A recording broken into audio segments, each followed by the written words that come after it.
We're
gonna walk through the left.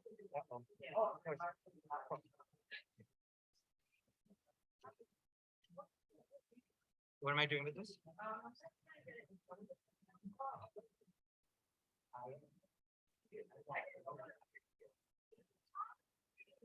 It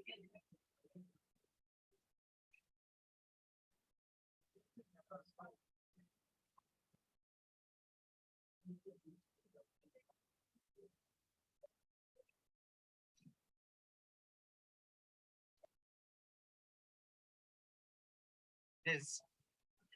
It's weird. I think it looks weird. I think it's.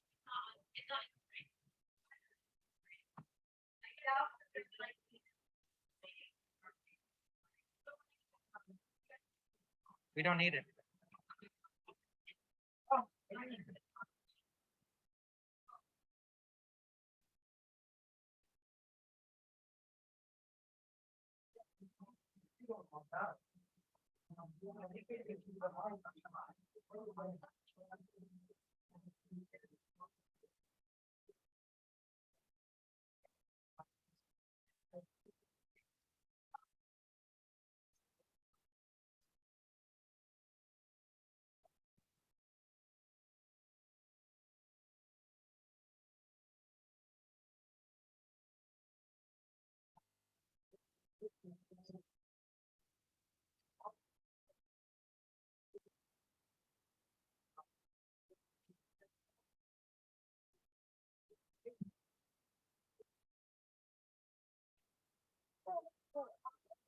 Okay.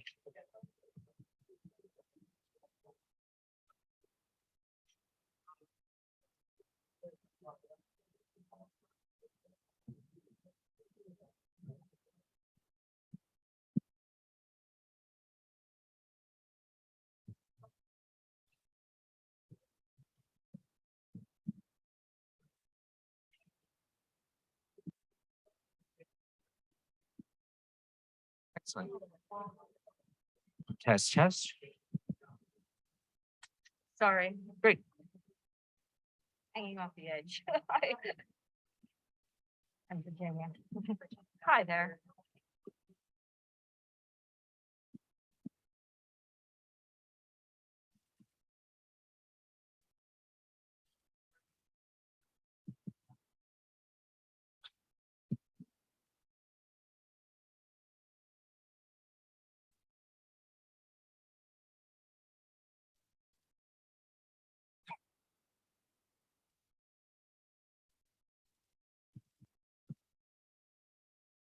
Hello, everyone. Good afternoon. My name is Brady Palma, SEIU, President of APALA. Oh, you can't hear me? Try now.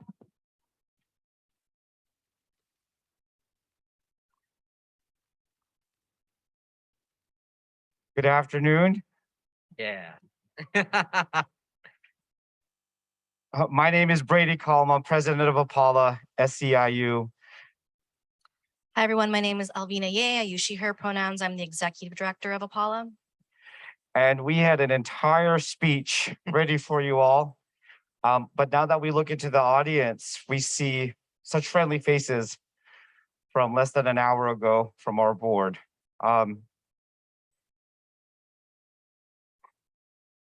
I think this is a learning moment for me, for all of us, for Apollo, in how we want to show up as an organization, as a family, as a team, not just the moment that we're in our country's history, or the moment that we're in a pandemic, but also the moment that we're in today and how we want to respond to the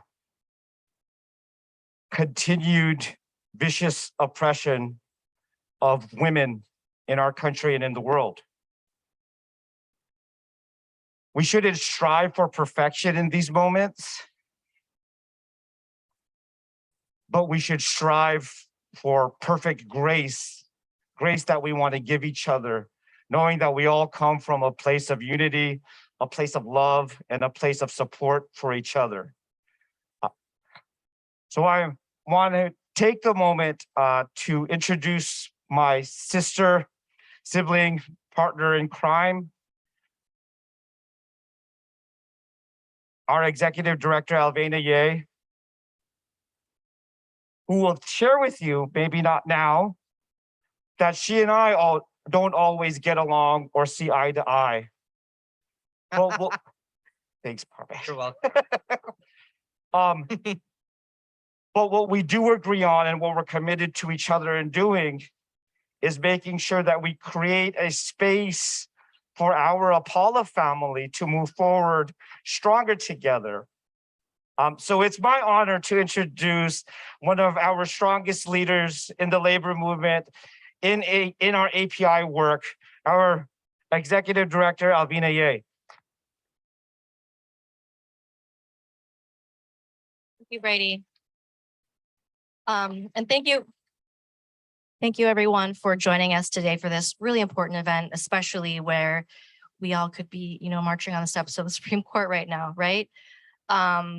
But I think that's the beauty of being a part of Apollo, the beauty of why Apollo has always felt like a family to me. It is a movement and a space where we can bring our whole selves as working people, and we can bring all of the issues that matter to us into this moment, into this space, and fight for the totality of everything that matters to us as working people, and to push the API community, to push the labor movement to also be inclusive of the totality of everything that matters to us as working people. And so I'm grateful to be in this space and in this movement with you all. And so today's event is not a one-off, right? It's connected to all of this: gender justice, racial justice, workers' rights. It's all intertwined, and we are so proud to be able to bring together today wonderful guests and speakers from all across the country to talk about how API workers are at the forefront of racial justice and how to really showcase the diversity of our API movement. Union members, worker center members, unorganized workers all have a stake in the struggle for workers' rights and racial justice. And you know that many of our workers often have to fight the fight on multiple fronts. We're facing racism and harm in the workplace. We have immigration barriers. There are many members of our community are being deported or incarcerated. There are language barriers, and all of that is on top of navigating everyday workplace issues. During this pandemic, Asian Americans have experienced the highest long-term unemployment due to COVID. But the narratives being written completely erased that reality. And in fact, although Filipinos only make up 4% of the nursing population, they make up 30% of nurses who are dying from COVID. It's, and I think about Southeast Asians and Native Hawaiian Pacific Islanders who are dying from COVID at a disproportionate rate. So many of our workers were and still are on the front lines of battling COVID and providing essential services. And the work of our people is often so marginalized and invisibilized. We talked a lot at our board meeting today about reflecting on our own experiences of feeling invisibilized, feeling that lack of dignity. And we know that is a day-to-day experience that many API workers face. I also know that today we need to learn from and stand with our Black and Latinx labor siblings, our queer siblings, our trans siblings, and all our siblings across the unions and across the globe, because we know that bad employers here are the same bad employers across the world. I'm also reminded as we stand here in this room, the room that was formerly called the Samuel Gompers room, that there's still a lot more to do in this labor movement. Samuel Gompers, if you don't know, was a former president of the AFL who advocated actively for the 1882 Chinese Exclusion Act. And he wrote about the dangers of the Asiatic men, right? The labor movement, like many institutions in the country, are steeped in white supremacy. It is our job to name that, to tackle that, and to continue to hold the labor movement accountable and to be leaders and grow our pipeline within the labor movement so that we have a critical mass and people will not dare invisibilize us any longer. So this work continues, and I'm excited to hear more about that work from our moderator and our panelists, and I'll turn it over to Parvesh Cheena, who's a member of our National Executive Board and the union SAG-AFTRA. He's an actor, a leader in his union, and has made strides for racial justice in the Asian Pacific American Media Committee of SAG-AFTRA, and is a powerful, consistent, and funny presence in our movement and our work. So today's first panel is entitled Building Solidarity for Racial and Immigrant Justice.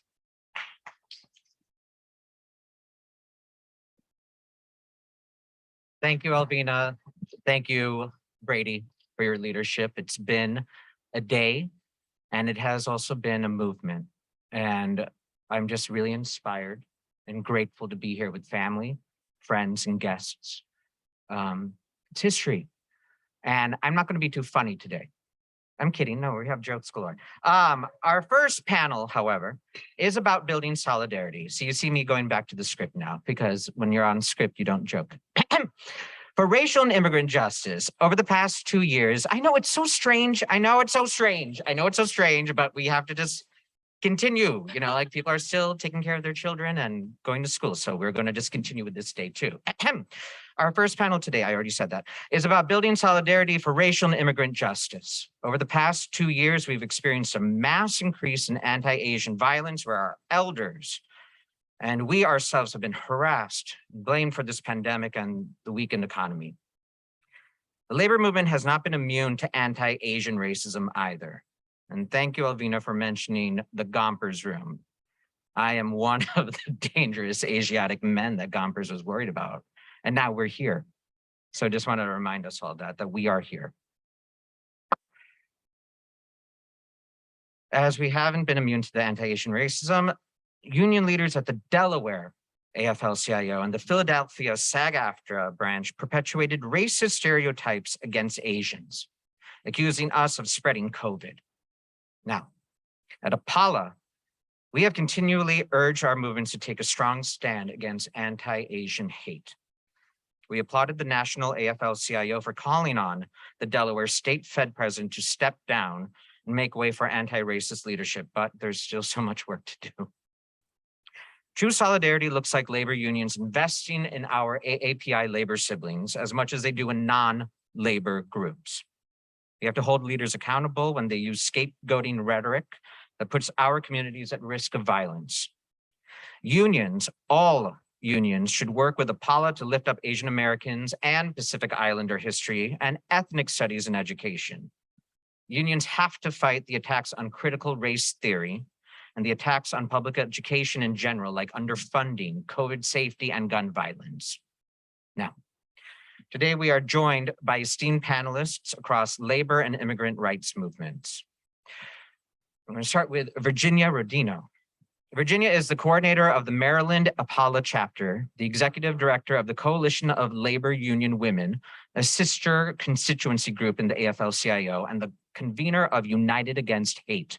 United Against Hate is a coalition of groups and individuals building a permanent movement of broad, active resistance against violent racist and far-right groups and the threat of fascism in the United States.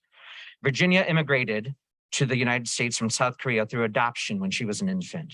She has been a leading organizer in the peace and justice and labor movements over the past 2 decades prior to working in the labor movement. I also have Ju Hong. Ju is the new Dream Resource Center director, a project of the UCLA Labor Center operated by and for young immigrant leaders and populations. The UCLA Dream Resource Center empowers immigrant youth and allies to be at the forefront of social justice movements. Ju came to the US from South Korea at age 11 and grew up in the San Francisco Bay Area. In 2013, Ju challenged President Obama on a record number of deportations and harms done to undocumented immigrants like himself. His courageous action appeared on national and international media, including CNN, New York Times, Washington Post, and the BBC. Ju often shares his personal story at conferences and universities to educate and inspire people to take action on immigration. I also have Jing Su, program manager at 1199 SEIU Training and Employment Fund. Jing is an education and career counselor, workforce training program manager, and a labor management consultant in the 1119 SEIU Training and Employment Funds in NYC. The Training and Employment Funds is the largest healthcare industry labor management partnership in the US, jointly governed by the 1199 SEIU United Healthcare Workers East Healthcare Employers and union leadership serving about 400,000 union members. Jing's passion for helping, guiding, empowering people, especially immigrants, people of color, women, and other undeserved populations started from teaching middle school students in China.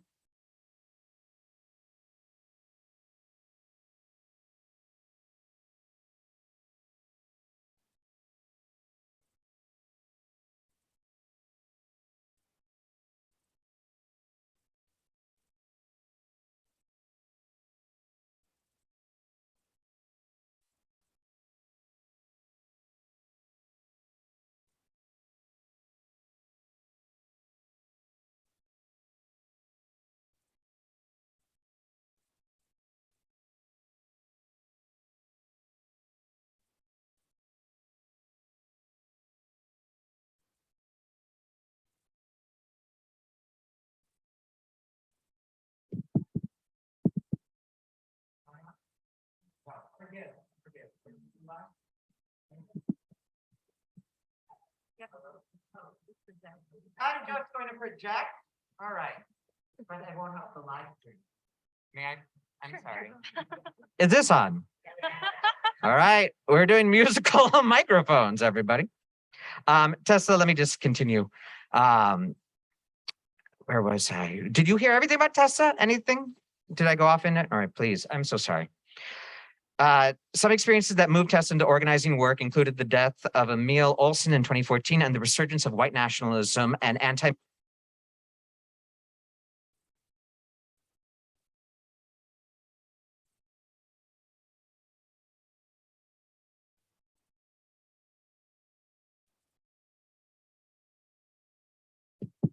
Oldest daughter of Chinese immigrants and is motivated to reduce.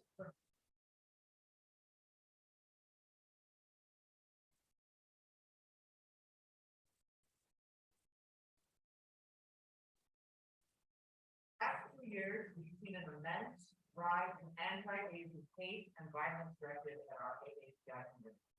There's been growing awareness around Stop AAPI Hate, and it's opened up conversation about the harm that xenophobia, stereotypes, and capitalism have done.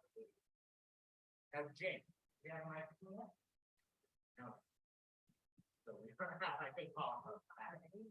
Jing, what should the labor movement doing stop anti-Asian violence in the workplace, in our unions, and in public spaces? I think we got this working. Thank you. Of course. Please. Thank you, Pop.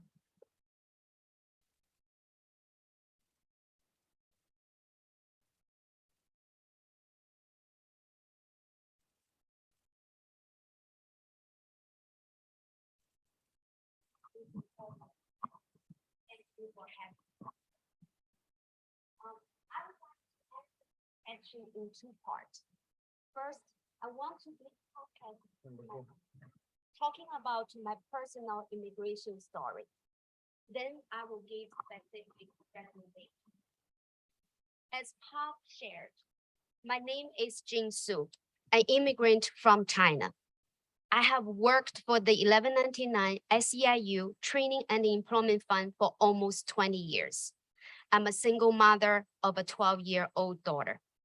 In November 1999, I left China to come to this country to join my husband at the time. Leaving China was not something on my wish list because I was a happy school teacher, had a stable job with good benefit, but my ex-husband wanted to come to the United States, and I followed him. Within a week of moving to Queens in New York City, I started working in a travel agency in Chinatown, then began what I called a full-speed marathon in the United States. I can now best describe my first few years in this country as the culture shock and the busy robustic days. I was lost and overwhelmed. There were so many things I need to learn. A new language, a new economic system, new social norms and behaviors.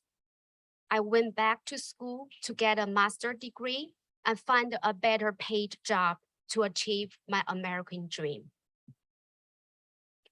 Yet, after 22 years in this country, having a sense of belonging is still a challenge.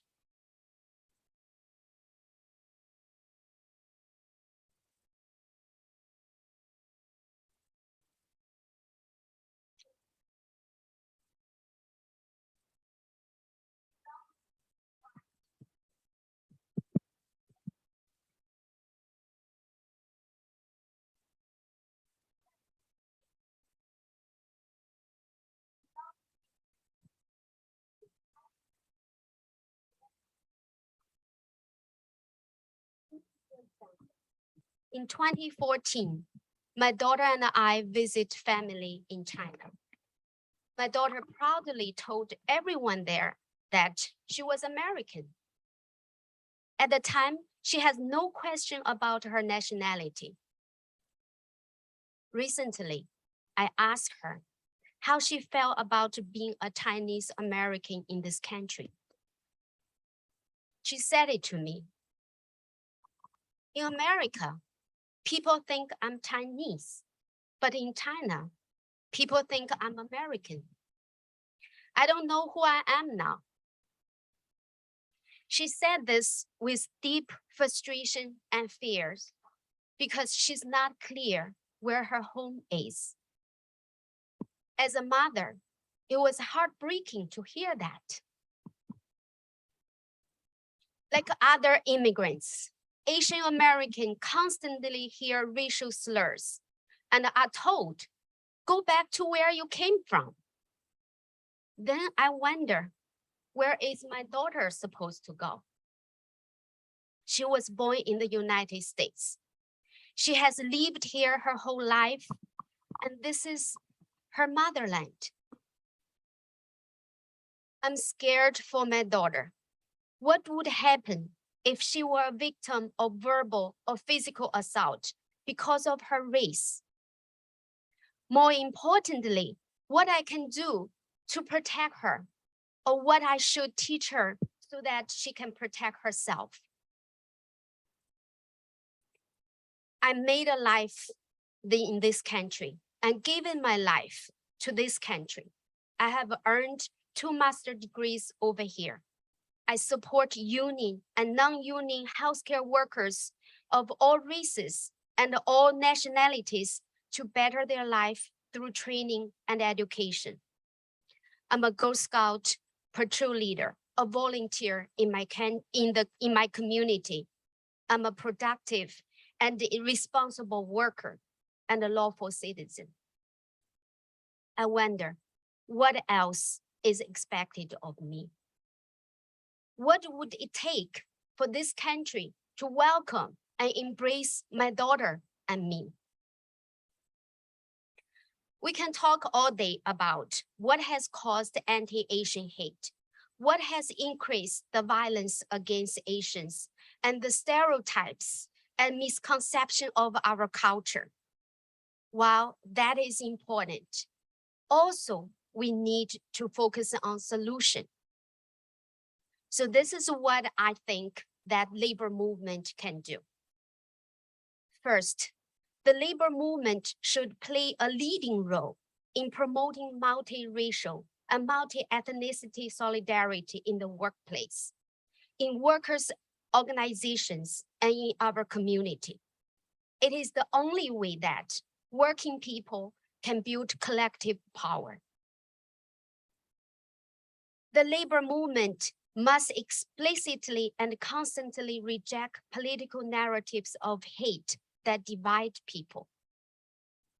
Union members also must lead by example and proactively build relationship with other unions and the communities. Union workers need to educate ourselves about the legacies of slavery, racial and ethnic discrimination, anti-racism, equity, diversity, and inclusion. The history of immigrants in this country and the struggles of people of color. It is very important that union workers do not contribute to hate discourse. As Asian Americans, we must get involved in the Black Lives Matter movement, in racial justice initiative and projects, and welcome Black, white, Latino, and other workers of color into our communities.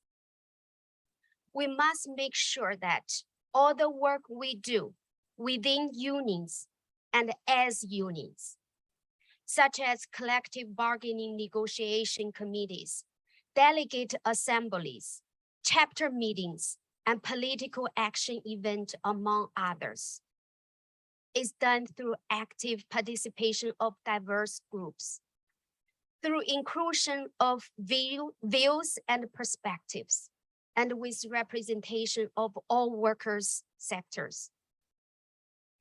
As a major political force, the labor movement and the union must support selected official candidates who ran on explicit anti-racist political platforms.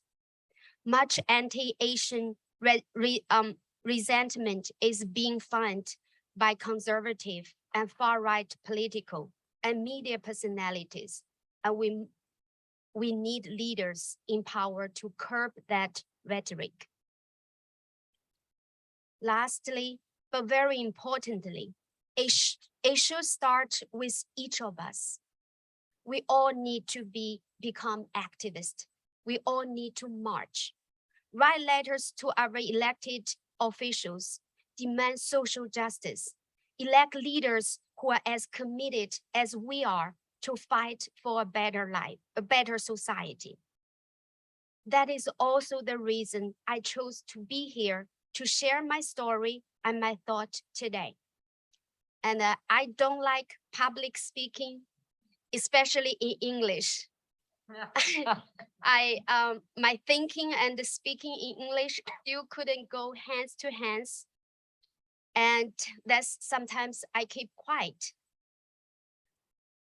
But there's nothing can stop me to stand here to speak up. It is the time for me to speak up. I owe this to my daughter and to myself. Thank you.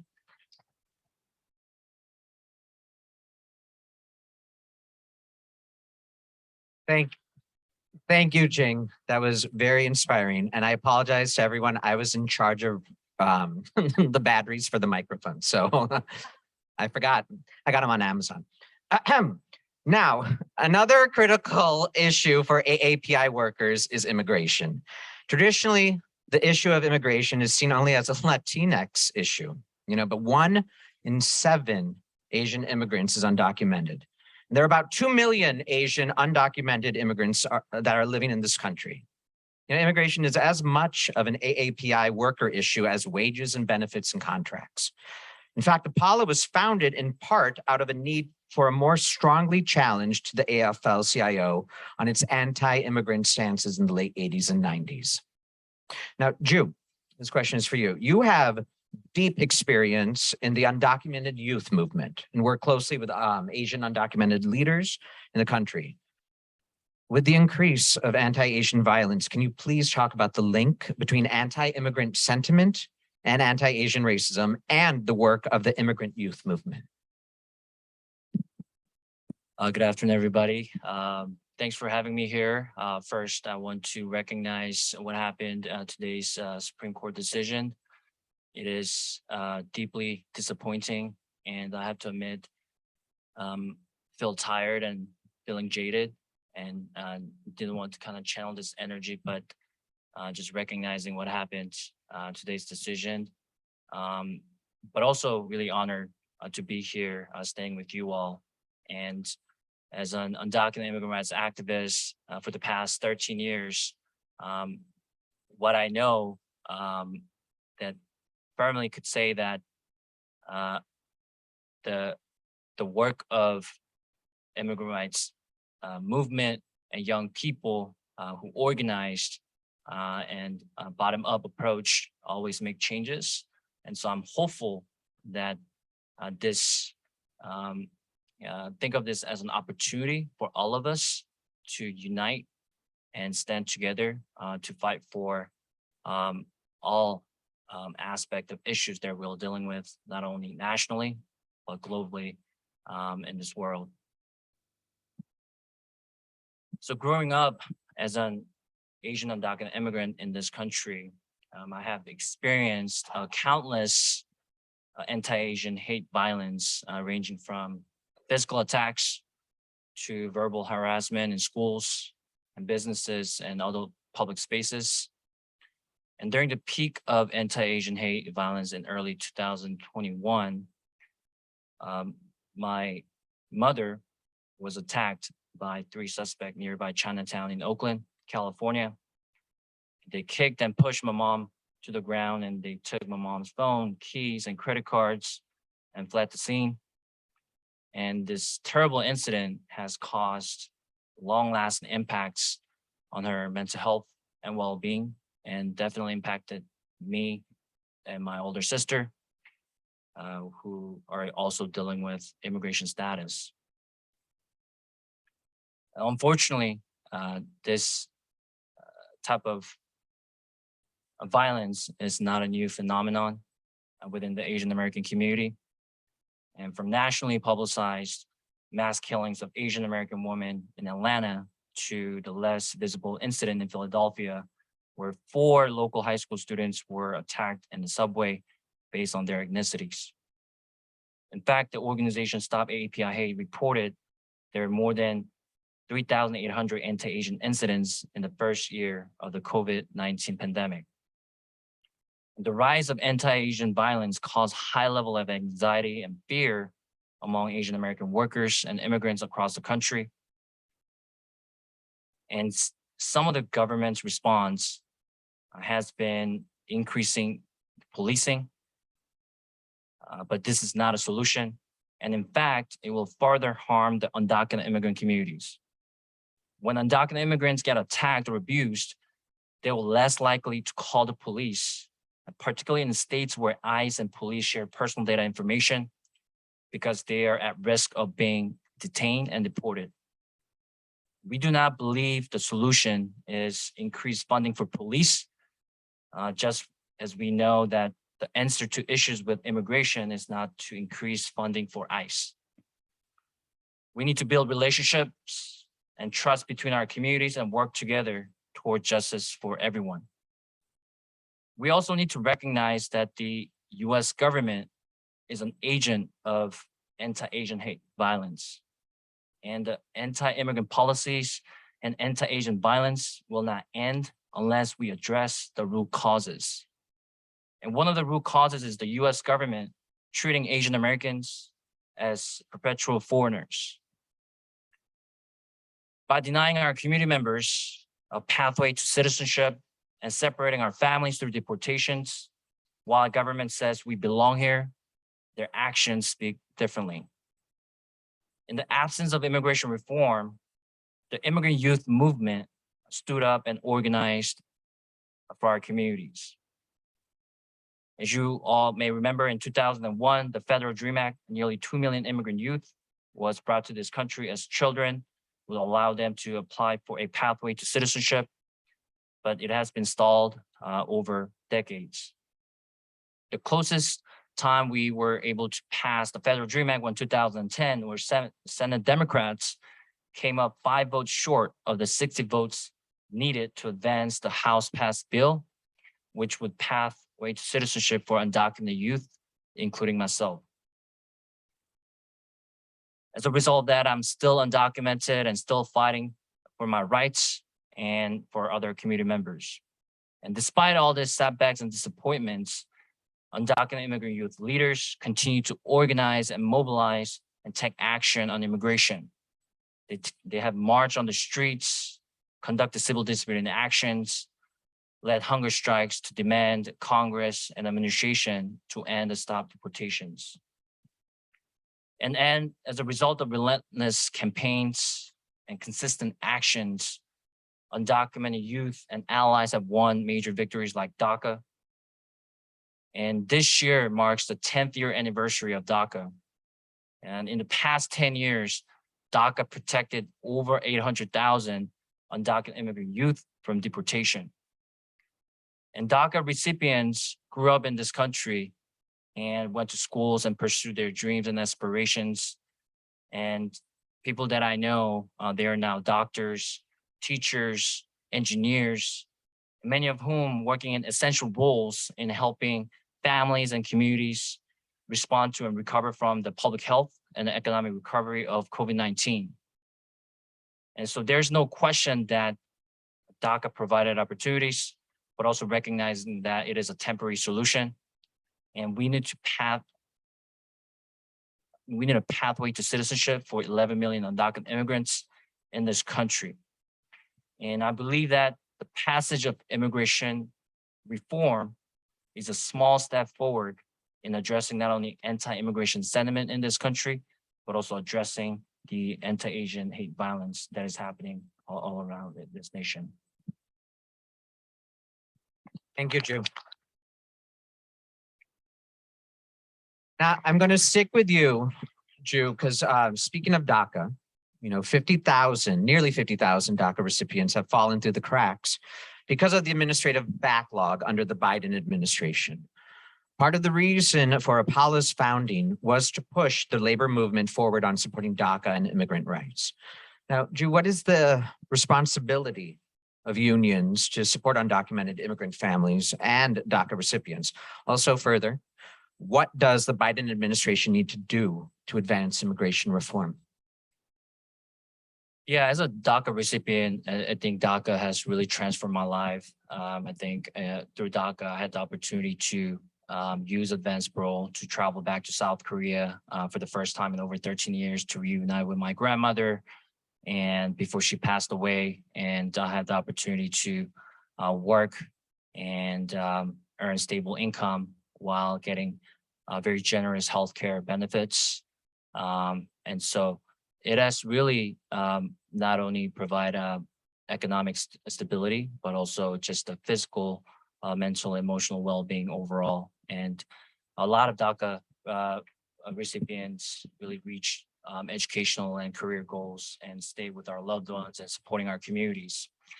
But as we know, as I mentioned, DACA is not a permanent solution, and many of our undocumented community members left unprotected due to the DACA arbitrary eligibility requirements and precarious legal position. And in fact, as we are entering into this 10th year anniversary DACA, nearly 100,000 undocumented students graduating from high school annually, but now only a quarter of undocumented students graduating from high school are now estimated to be eligible for DACA. So there's a new wave of undocumented youth will not qualify for DACA, which result of facing a risk of deportation. And even those who qualify for DACA, like myself, continue to live in uncertainty because at any given moment, DACA can be terminated and putting our future and lives in danger. And in fact, last year on July 8th, 2021, my DACA got expired and USCIS did not approve my DACA renewal on time. And overnight, I got terminated from my job and lost my health insurance. And that night, I feared for the well-being of my family who relies on my income. And I also feared because I have a chronic illness that requires a regular healthcare treatment. If I don't receive the treatment I need, I have a high risk of developing colon cancer as compared to a normal average person. With this sense of urgency, I launched a campaign with one of our organizations, NACASAC, and other immigrant rights partners, and really mobilizing, highlighting this issue to really not only expedite my DACA case, but other DACA immigrants who are facing in this limbo. And after making over 540 calls within 3 days, USCIS directly contacting me that my DACA got renewed. But no one should advocate for yourself and get DACA renewed this way. And no one should have faced the possibility of being torn away from their loved ones and the community and the home and relying on USCIS. And as I was doing this Blitz social media campaign, I learned that there are a lot of undocumented people who are dealing with similar issues as mine.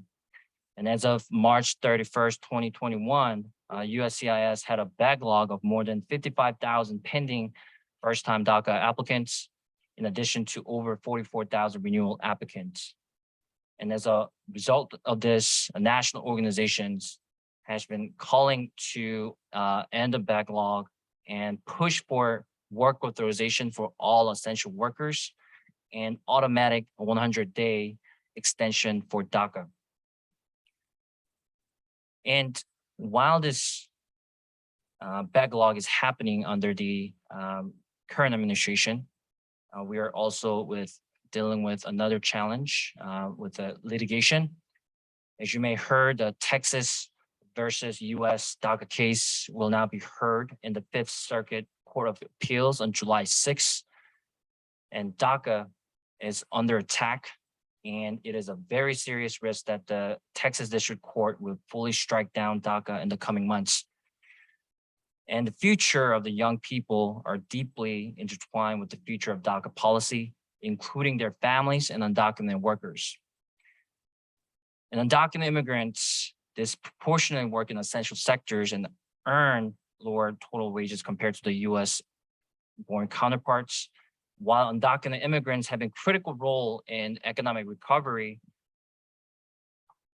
During the pandemic, they have received a lack of government support, which caused financial hardships and enormous amounts of stress for undocumented workers and their families. And in light of this uncertainty, I think that unions and immigrant rights activists should work together to build power and advance labor rights and immigration reform at the national level. And AAPI national organization has addressed the financial gaps and needs during the pandemic by providing financial emergency fund for Asian undocumented immigrant families. And I was one of the beneficiaries. And similarly, I think that we should really pull out resources for undocumented workers and their families in supporting and basic needs such as housing, healthcare, and food. And we should continue to recruit undocumented youth and educate and train so that they can continue to fight for fairer wages, fight for better working conditions, fight for safety and protection from deportations, and fight for dignity and justice for every worker and every immigrant in this country. And as we are approaching the midterm election, I think that this is another opportunity for unions and undocumented immigrant leaders to empower Asian American workers and immigrants across the country. And it is also another great opportunity to educate and inspire Asian American voters and elect candidates who can be the champion of pro-workers and immigrant rights, and candidates who can challenge the status quo and dare to push the progressive agenda with their political courage on behalf of our community. And while we are making effort to build power at a national level and cultivate leadership of young undocumented people, I think we should also activate our power at local and state level to push for a pro-worker and immigration agenda. And ultimately, I firmly believe that as we continue to work together as a movement, we can win not only major victories like DACA, but labor rights and comprehensive immigration reform in this country. Thank you.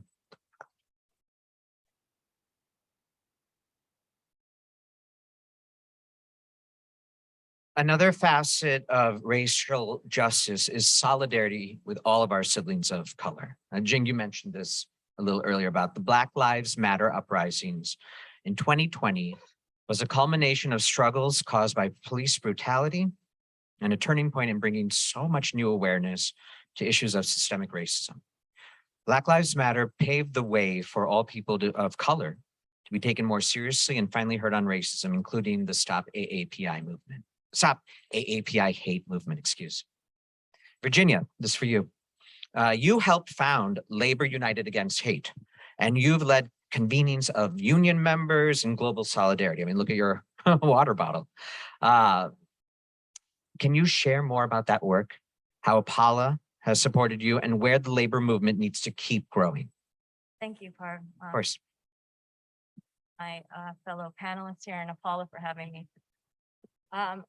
I think I forgot I to can change that project. battery. Is it? I think so. I was just not talking loudly. Can you hear? Forgive.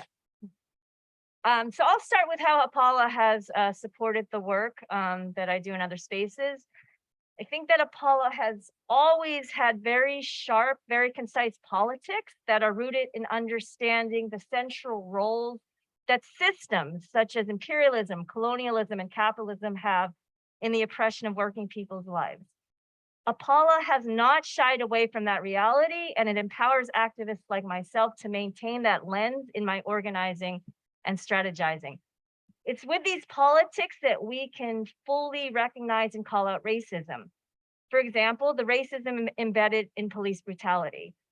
The first police force in the United States that employed full-time officers that were paid with public funding taxes was created in Boston in 1838. And it's no surprise that at the time, Boston was a large shipping commercial center, and business owners felt compelled to protect their property from non-property owners, such as the Irish immigrants who lived in deprivation in the port city. During the same time period in the South, police forces were created not for the protection of shipping interests, but for the preservation of the slave system. The history of the institution of police forces is rooted in breaking strikes and preserving slavery. And being part of a movement that supports acknowledging this is empowering. And it leads us to reimagine what public safety could look like in a racially just world. I'm the convener of United Against Hate and Fascism, which is a national network born out of the Trump years, and it's working to build active resistance against the rise of the far right. We saw what happened here in our nation's capital on January 6th, and we know throughout history that it is the working class alone who can mobilize to outnumber racists and fascists in our communities. United Against Hate and Fascism consists of unions, community groups, religious groups, and campus groups who are resisting the far right in their workplaces and their communities. Through United Against Hate, we launched Labor Against Hate, which is a sub-movement working on building a repository of CBAs that include racial justice language that workers have won. AAPI Maryland was a founding member of this network, and National AAPI has participated and supported our work. AAPI has been leading racial justice work in the fight to stop AAPI hate, such as through building toolkits, curriculum, and education, which we have helped to move throughout the labor movement and beyond. We also passed a resolution in support of the Movement for Black Lives in 2020, and we worked with allies to advocate for immigrant justice and a pathway to citizenship. Being in the AAPI community means there are ongoing conversations and strategizing on what is next for labor to do to help forward racial justice. What can workers win in their CBAs? Do unions have civil rights staff dedicated to implementing racial justice programming? What do racially just workplaces look like? AAPI hate is not just a problem for the AAPI communities. Immigrant justice won't just benefit immigrants. Attacks on workers who live in other countries impact workers everywhere. And the attack on reproductive rights is not just a women's issue. We need to keep making the connections among issues, among allies, and building strong multiracial coalitions that stand together under any attack against working people and our families. We've got a lot of work to do, and I am appreciative that activists like myself have a space like AAPI to inform and guide my racial justice work. Thank you. Thank you.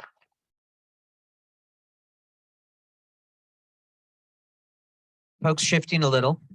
In Ohio's 2022 Senate race, we know that many labor unions have chosen to endorse Democratic Congressman Tim Ryan, a candidate who unapologetically promoted anti-Asian violence in his first campaign ad, and in subsequent statements where he has emphasized an Americans First slogan and warned that we were all going to be speaking Mandarin in 10 to 15 years.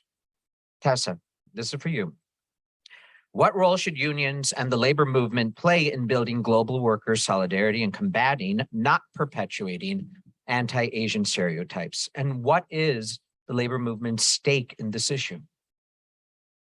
Thank you so much for the question, and thank you for having me, Apala.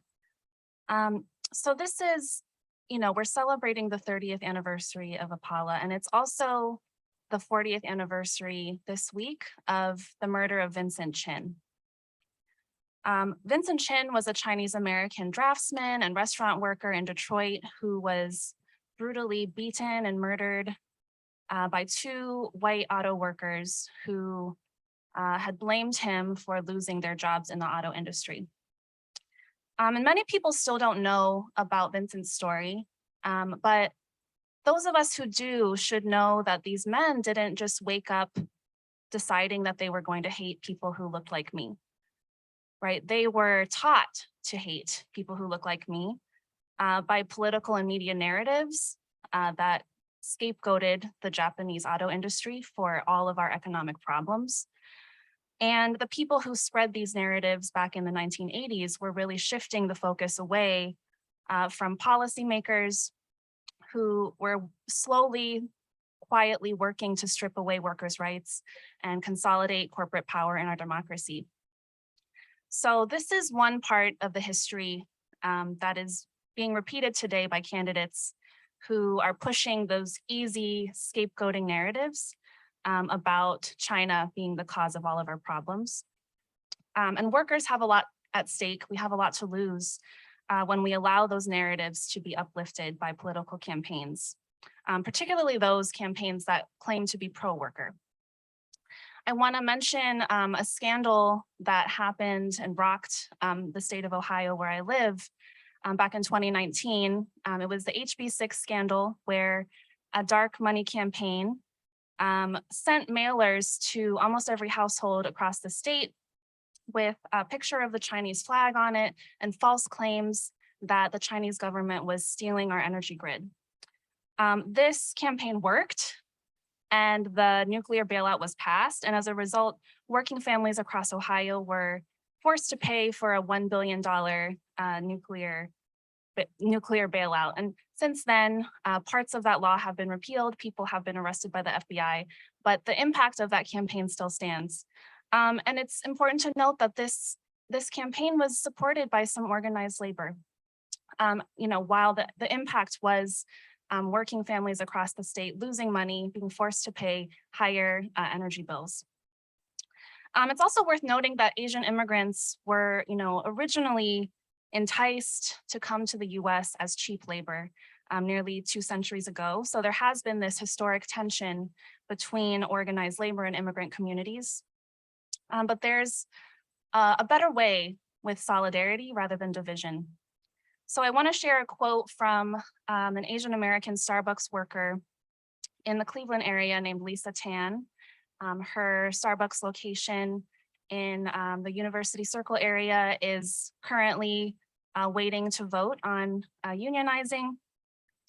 In a recent letter to the editor, she said, "It is now that we most need solidarity from our community. Tim Ryan extended support for me and my Starbucks coworkers in our unionization efforts to gain credibility with the working class. Then he promptly fed the dangerous and racist rhetoric that China, not its government or its corporations, that China and the Chinese people are the enemy of our labor struggle." She also says, "The future of labor is neither homogeneous nor white. The future of labor includes workers of all backgrounds and abilities.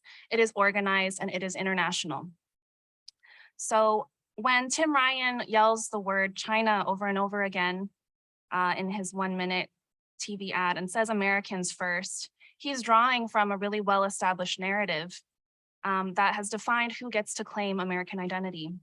And it's not Asian women, it's not AAPIs across the country, but Asian women in particular are bearing the brunt of the racial attacks that are being triggered by anti-China rhetoric, with 2/3 of us, 2/3 of the incidents being reported by Asian women and girls.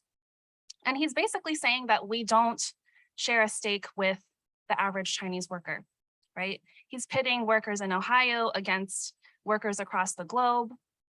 But the pandemic has revealed in really sharp focus how intertwined our global economies have become and how directly they affect us in our daily lives. So corporate powers are not limiting themselves by geography, right? They seize wealth and power and every opportunity to profit off of workers' backs everywhere, not just in America. And some of you may be surprised to know that there are workers in China who are organizing against the same corporate and government tactics that try to suppress labor movements here in the US, even if they're speaking a different language or using different vocabulary. So the fight for workers' rights and workers' power is global, and global corporations can only be held accountable through international labor movements. I think that Asian American and Pacific Islander workers, young people in particular, are really an important part of the future power building of the labor movement. In Ohio, our Asian population grew by 58% over the last 10 years. And I know that there is so much at stake with every election cycle, but I think we really have to stop with our short-sighted political strategies that are based on the Ohio or the US of 50 years ago. Narratives about the Midwest are really outdated. And I think I'm speaking to, even those of us in the room that are from the Midwest, we internalize these same narratives about Ohio and the Midwest being a backwards place. I know Ohio, I've lived in Ohio since the age of 2. And I know that Ohioans across race and ethnicity are sick of corruption. They're sick of unaccountable elected officials. We all want to be able to feed and care for our families in safe, thriving neighborhoods. We all want, bodily autonomy and the ability to work in meaningful, fulfilling jobs in safe workplaces. And the last thing I'll say is that building relationships is really important. So in Ohio, we don't have an AAPI chapter yet, but there are the seeds of a new chapter being formed, being planted as we speak. Yeah.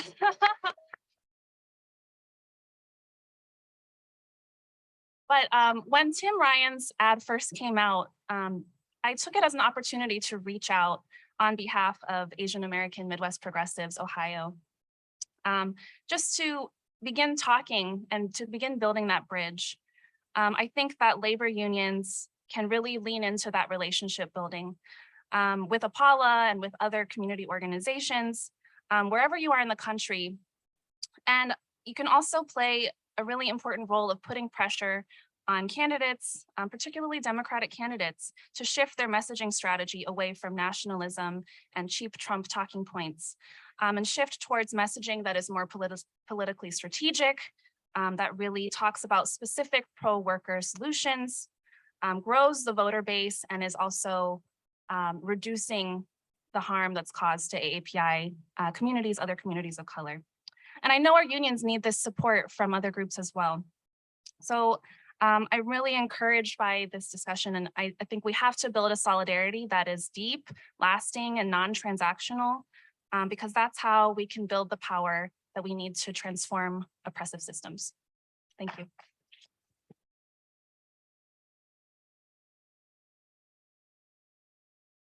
The labor movement must lift up AAPI workers in order to make the change we're looking for. AAPI workers are at the heart of many of our struggles, yet we are so often sidelined and made invisible. Now, Jing, what is a big union like SEIU 1199 doing to empower AAPI workers at this time? Thank you, Paris. I would like to start with a little bit history first. 1199 SEIU, United Healthcare Workers East, has over 90 years on the front lines, fighting for quality care, good jobs, and social justice. Local 1199 was founded in 1932 by Leon Davis and a group of New York City pharmacy workers who were pioneers in the struggle for living wages and against racial segregation. 1199 members have always seen their union as a part of a larger social justice movement. And in order to build a greater collective and powerful voice, they knew they needed to help other healthcare workers united. An injury to one worker is an injury to all workers. It's one of 1199 workers' mantras.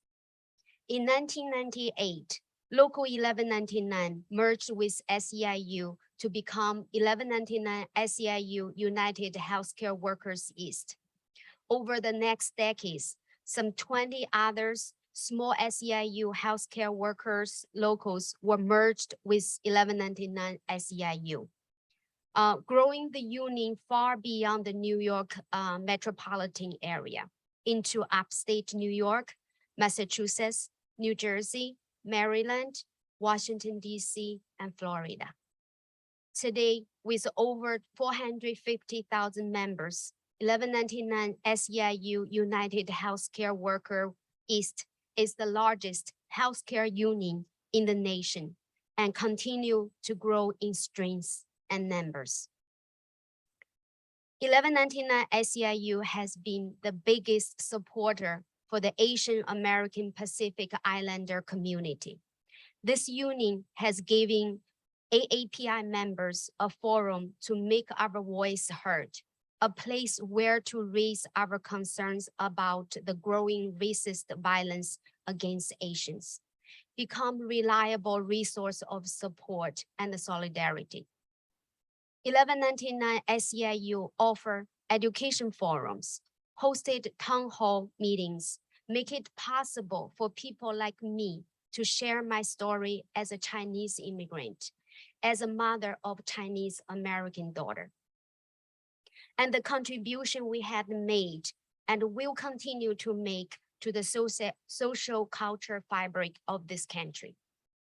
1199 SEIU also conduct other Asian American Pacific Islander initiatives, such as distribute a panic alarm to home care workers to be used when they feel unsafe or threatened by the possibility of racist violence.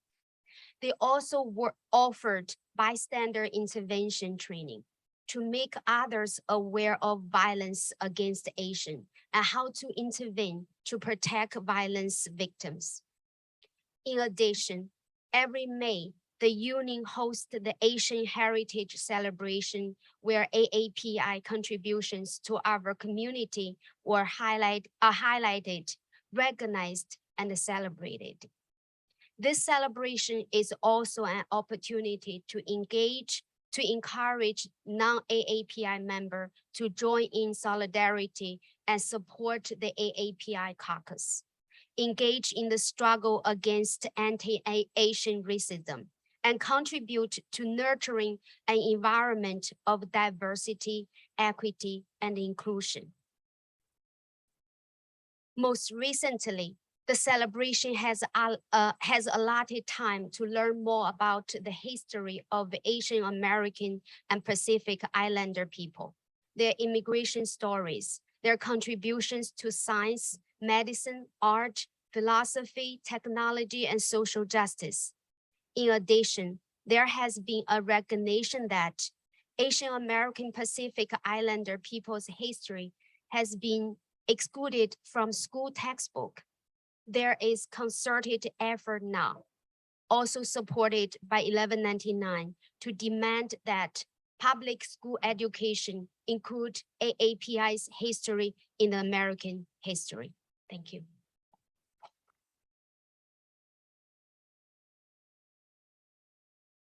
Now, speaking about education, we've seen recent attacks on critical race theory that are nothing but veiled attempts to destroy public education and to silence educators who are teaching about racism and racial justice. AAPI workers have long faced retaliation from bosses for speaking up about issues like workplace violence, racial discrimination, and language discrimination. Now, Virginia, what actions should the labor movement take in solidarity with AAPI workers and all marginalized workers? Yeah, when I first joined AAPI, I didn't know what it would offer, but I thought it was important to support a group that at least on paper was joining together, bringing together AAPI workers. Because so many like ethnic or race-based groups are only social or cultural, which is an important part of being human, but identity politics can't make the change we need to see. So I think that the labor movement absolutely needs to lift up its constituency groups like APALA and CBTU and Pride at Work and LACLA. And I'm just very fortunate that I and others in my APALA cohort are, because we get to build on 30 years of worker power and solidarity that others before us have helped to build through APALA. What APALA does incredibly well is to think deeply and move forcefully in the direction that goes beyond individualism and beyond nationalism. And this perspective is crucial in correctly identifying the problems that we as working people are up against. We in APALA see working issues as AAPI issues. And we are working hard every day to help show the rest of the labor movement that AAPI issues are issues that impact the whole of the working class. LGBTQIA issues are working class issues. The assault on reproductive rights is a working class issue. When there are attacks on the most marginalized and vulnerable in society, we must stand in solidarity. We must march in solidarity. We must take action in solidarity. We can't overcome these oppressions on our own. So I think we need to advocate for labor and worker studies programs in our schools at all levels. Our labor history is infused with workers' victories for racial justice. Let's stand on each other's picket lines. We need to donate to each other's strike funds and support each other's job actions, including without delay, fighting for women's and girls' lives. The labor movement has the resources, the political might, and the moral imperative to lead on these fights. And it needs to draw us together in a massive, authentic movement in which we together can create the world that we need. Thank you. While incidents of anti-Asian violence have skyrocketed due to scapegoating political rhetoric through the pandemic, hate crimes and hate incidents across the country are actually at alarmingly high levels for all communities of color. All of them. Muslim, Jewish, trans communities. Tessa, at a time when many groups are being pitted against each other, why is it important for labor unions to build multiracial and intersectional solidarity?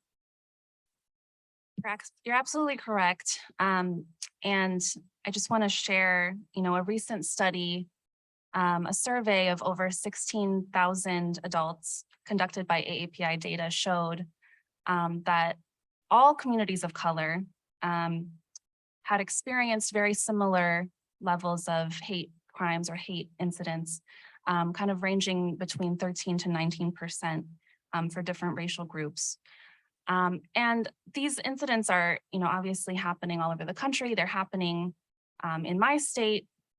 I know that we've all heard of some of the really egregious examples where people have been murdered, people have been violently attacked, and these, dominate the airwaves for a short amount of time. But I want to uplift some of the more, you could call them more minor incidents that just happen in our everyday lives. I know a young Chinese community organizer in the Cleveland area who was verbally assaulted while riding the bus. And when this happened, nobody on the bus did anything or said anything after or during or after. And the trauma from this event caused my friend to stop riding public transportation for many, many months afterward. And, as Ju mentioned, this, the impacts of these incidents extend way beyond the victim, right? They extend to family members, to community members who are also grieving and feeling fear, anxiety, and anger about these waves of attacks. In that same report from AAPI data, only between 45 to 57% of the non-white respondents said that they agreed somewhat or agreed strongly when they asked if they were confident that justice would be served if they reported a hate crime. So that's a very low level of confidence in our, criminal justice system's ability to serve justice to communities impacted by racist violence. And while the latest resurgence in anti-Asian hate has really been impacting, East and Southeast Asian communities, and we know that has been happening for a long time, but we're definitely seeing a huge uptick, a huge spike in these incidents over the last 2.5 years. I also want to point out that we must remember that our Muslim, South Asian, and Arab siblings went through, an extremely similar spike in anti-Muslim violence in the aftermath of 9/11 and the war on terror. So those incidents are still happening today. And I think that's what this question gets to, is that there might be a lot of attention on, particular COVID-related anti-Asian violence today, but all of these different communities, including Muslim, Jewish, trans communities of color, are all, feeling a lot of the same grief, and it's all from the same root, right? It's all stemming from white supremacy and racial capitalism. So I think that's something that labor unions have been doing and should really continue growing and is to uplift stories of solidarity. I think it's really obvious that solidarity is challenging in today's world. And there's many examples of communities of color, workers of color, having tensions between their groups, not having those relationships, really believing a lot of the myths that are told about each of our communities. But there are so many examples of solidarity that are purposely hidden from us, that the media doesn't talk about, that our history books don't show, and that we just are generally not aware of as a society. So I think the grape farm workers strikes are a great example of that, where Filipino and Mexican farm workers decided to come together to win better working conditions for everyone, when they were being pitted against each other by the bosses. There's examples of solidarity that was being built between working Black and Korean communities after the LA uprisings.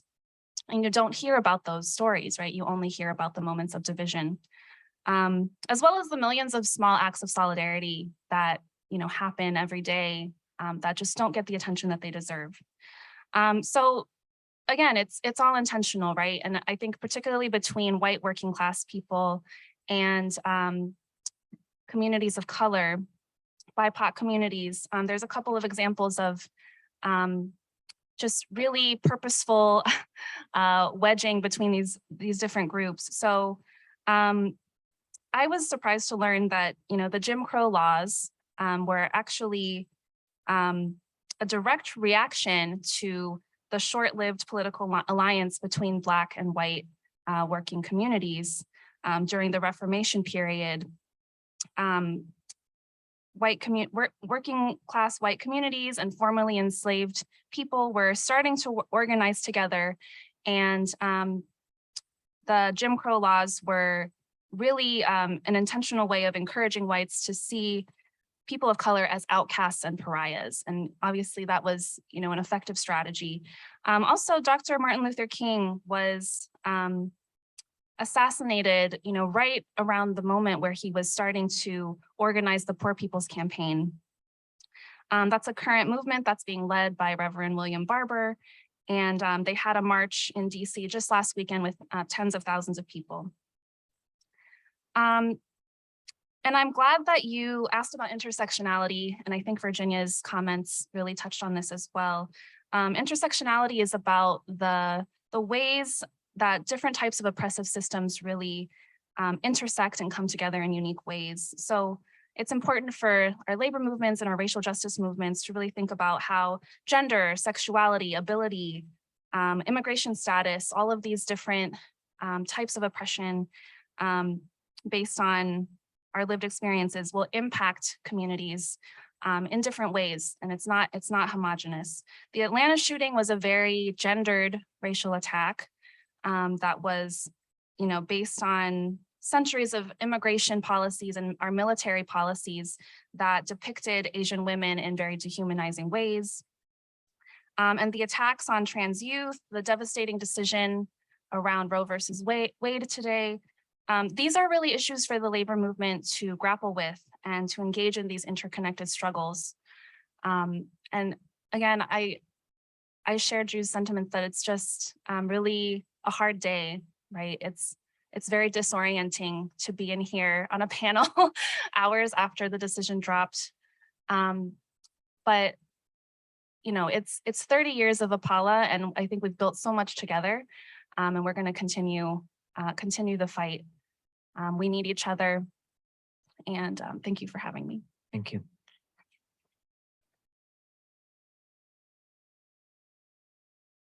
Yes, I'm really glad that you brought up 9/11, because I just remember that was when I'm a Punjabi Sikh heritage. My dad had the turban, Sardarji, and cut his hair when he came to the country because he, after 68, the brain drain visas that some of our relatives all came in here on, wanted to be American so badly.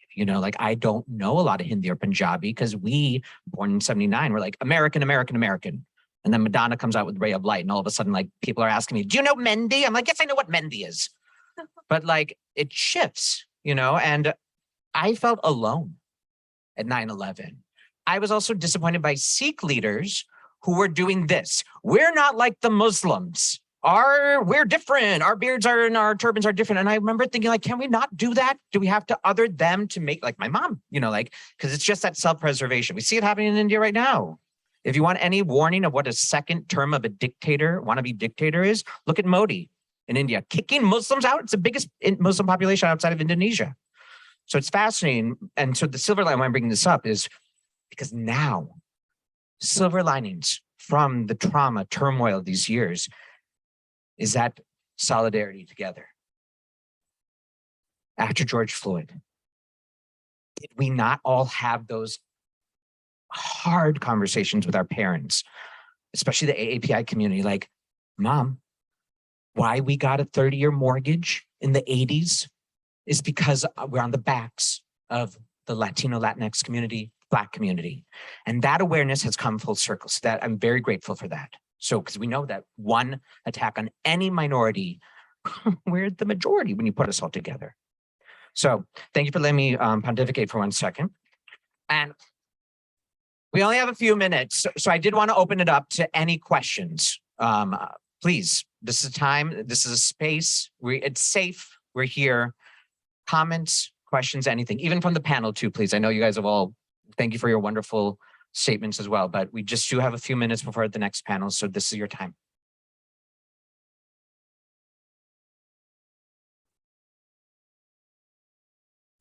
I understand. There's no pressure because we can end a few minutes early. But I just wanted to say one last thing as the moderator here, that we're here together. We showed up. It sucks. I want to go home. So thank you for being the leaders here. Sorry, dummy from California. It's just such a different, know this. And I know we all come from all over the country, but especially for you guys who are here working, we look up to you. We can't do it without you. Whoa. And keep it up. I won't cry at the, Brady will cry later. We'll see you at the next panel. We'll see you at the anniversary event. Thank you.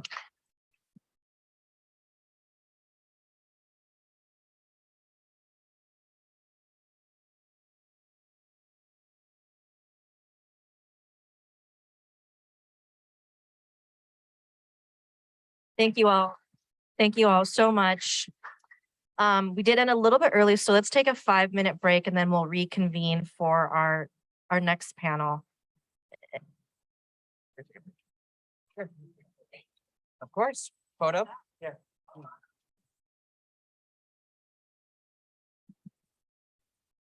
All here. Alvina, will you stay for photo too? Yeah, be careful, be careful. Thank you, thank you. Careful, there's a. I'm gonna go on the other end. Where did Ken go? We want to get the panelists in the middle. And can you see that okay? Great panel. Thank you so much. Ready? Excellent Should panel. we do it? Thank you. Go Great mask. job. Okay, mask. Forgive. Vivian, can you come up here too, please? Yeah, Vivian, come on. You have to come up. Let's stop. Oh, baby. Wait. Yeah.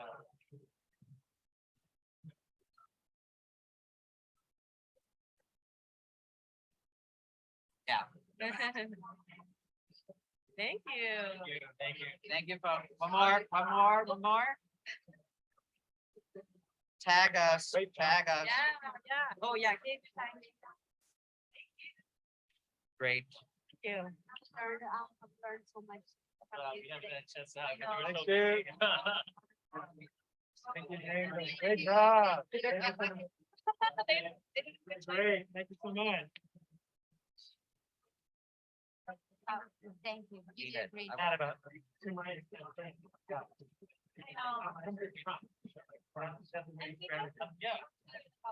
Oh my gosh. Yeah. How long have you been having?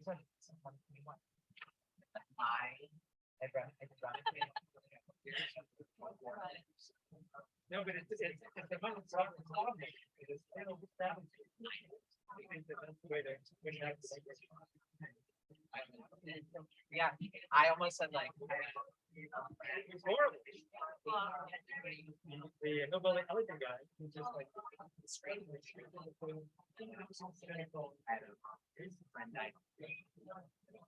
Make a book. Yeah, so right now,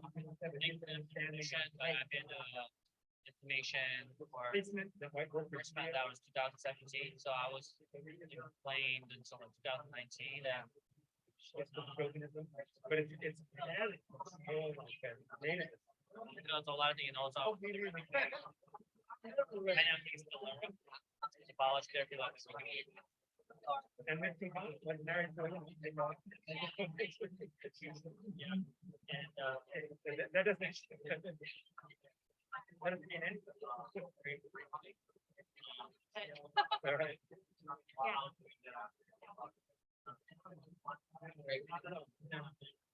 Look at Harry Thomas and his. be cautious, but yeah, no, like.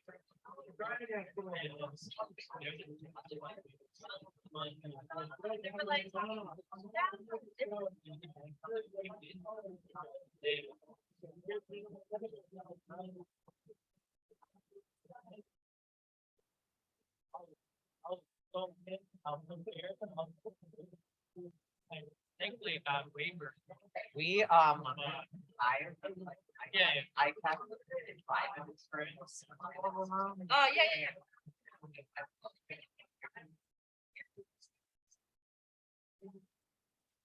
After 2010, like waiting. 2015, I get it. If I go to healthcare with my union, like they're just gonna expand the ACA. But it is. It's going fast. said all that. I think health is so important. Even though. Thank you. Of course. So I go, my friend.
I'm the mic guy on Twitter. I gotta put a mic in my hand. Hi, Arlene. Ah, I'm so happy to see you. We just happen to be walking past each other. We're both wearing our shirts.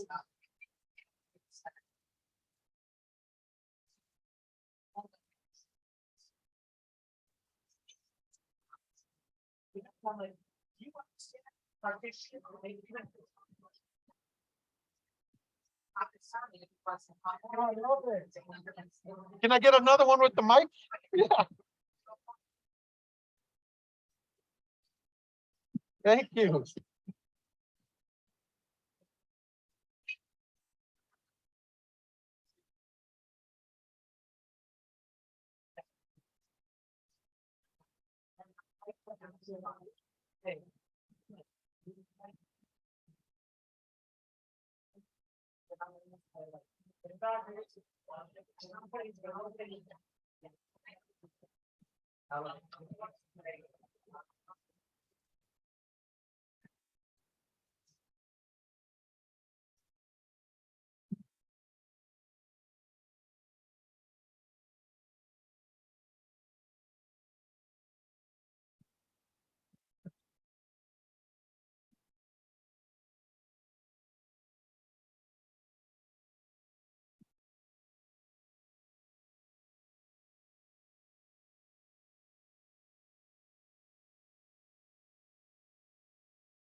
Huh? I feel like back in the front. We feel like that? Oh. No.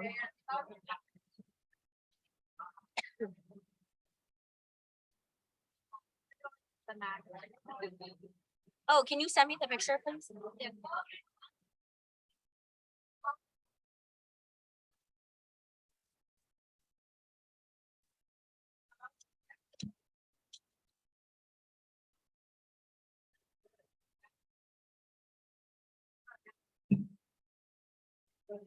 Oh, well, let me give it to you.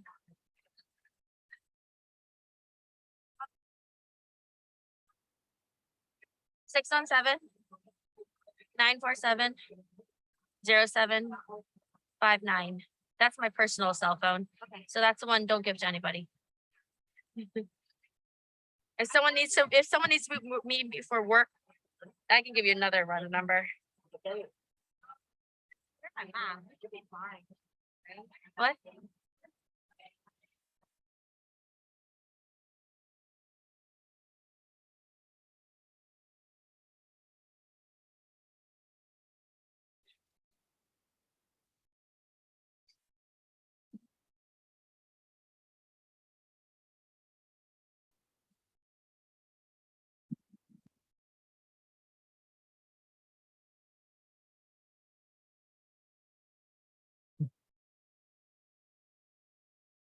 Dougie's not looking the right way.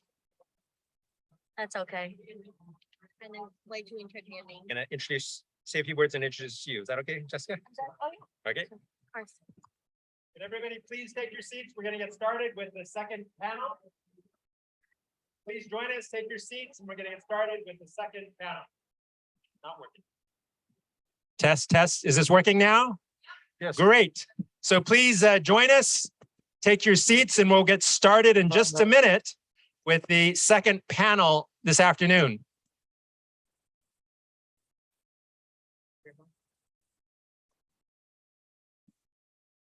My name is Kent Wong. I'm the director of the UCLA Labor Center, a vice president of the California Federation of Teachers. And 30 years ago, I was elected as the founding president of the Asian Pacific American Labor Alliance.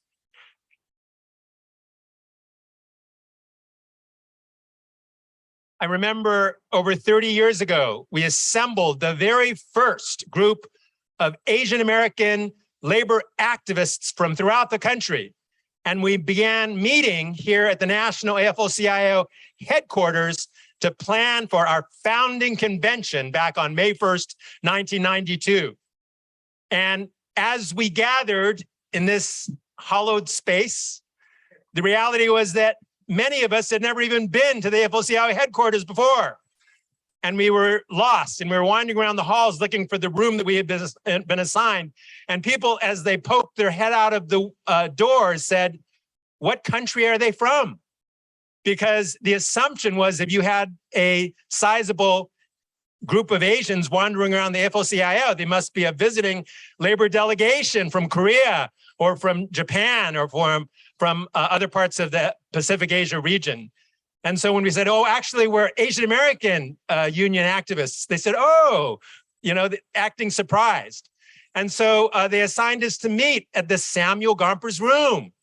And for those of us that understood the history of the Asian American experience, we understood what that meant for us, that here was the founding president of the American Federation of Labor throughout his life, not only led the charge in fomenting anti-Chinese and anti-Asian hate and violence, but he also led a ban from the inclusion of Asian American workers into the labor movement. And when in fact, the Japanese Mexican Labor Association, after winning a strike in Oxnard, California, applied for charter membership with the American Federation of Labor, it was denied by Samuel Gompers himself, who said, "We will accept this charter application if you bar Japanese workers from joining the union, because that is the policy of the American Federation of Labor, that no Asian worker will ever join this organization." So when we gathered in the Samuel Gompers room, we thought about that. And we thought about this historic breakthrough for the first time in history to bring together Asian Pacific American labor activists who had dedicated our lives for the betterment of the US working class, and yet historically had been rejected by our very own institution. And when we had our founding convention, we honored people like Philip Veracruz, we honored Domingo and Viernes, we honored Caro Yoneda, we honored unsung labor heroes who had fought for their entire lives, a better life for working people in this country, and yet had never been acknowledged as the true unsung heroes that they were to build this labor movement. And during the founding convention, the word emerged about the acquittal of the police and the beating of Rodney King, and my hometown of Los Angeles erupted in flames. And we were informed that the AFL-CIO does not like talking about race because it tends to cause friction and tension, and who wants to hear about that anyway? And so we staged a march on the US Justice Department with 500 Asian American labor activists marching down the streets. And when the media came up and asked, why are you here? We said, we are marching for justice for Rodney King. That was not the response that they expected from 500 Asian American labor activists. But back then, as today, we know that Asian Americans will never achieve justice and liberation until workers of all colors achieve justice and liberation. And the fight for justice for Rodney King continues this day when we march again for justice for Breonna Taylor and justice for George Floyd and stand in solidarity with the movement for Black lives.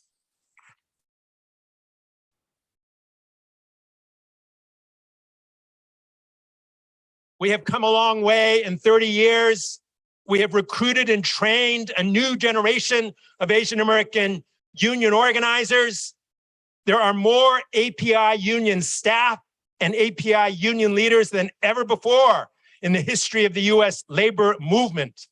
In the last 30 years, we have helped to spearhead organizing of more API workers than at any other point in US history. Literally hundreds of thousands of healthcare workers, home care workers, public sector workers from API descent are now proud union members. And everywhere in the country, you will see Asian Pacific Islander union activists, organizers, and leaders within the American labor movement. So we are here to stay.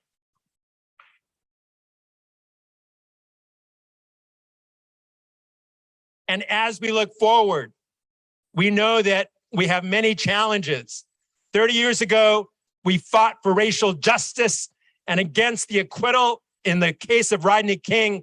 Today, we fight against the betrayal of the US Supreme Court for bowing to white supremacists and sexist and chauvinist interests in denying fundamental rights for women within our society. And we know that their attacks are continuing against many other communities within our country.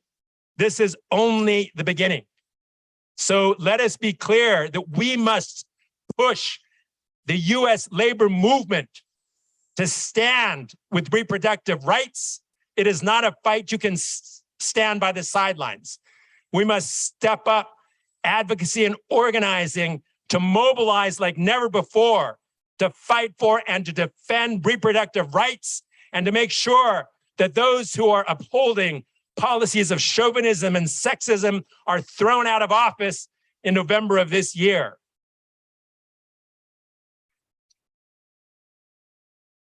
Our panel this afternoon is being facilitated by my good friend and sister, Jessica Tang, the first woman of color to ever lead the Boston Teachers Union. She is a leader for education rights. She is a leader for public education. She is a leader for racial and economic justice. And indeed, she is also a proud leader of the Asian Pacific American Labor Alliance. Please welcome my friend and sister, Jessica Tang.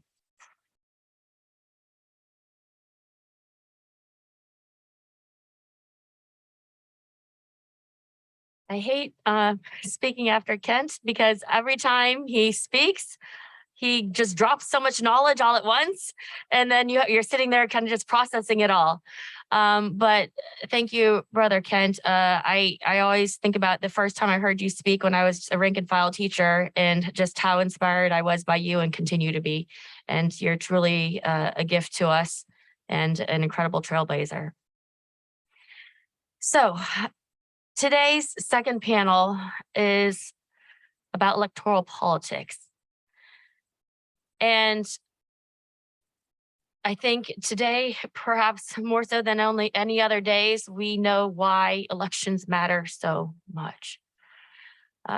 We unfortunately saw this day potentially coming years ago, actually, when Trump was first elected. And I know that was a lot of our fears about what was going to happen to the Supreme Court and composition. And that fear has been realized and manifested in so many ways today.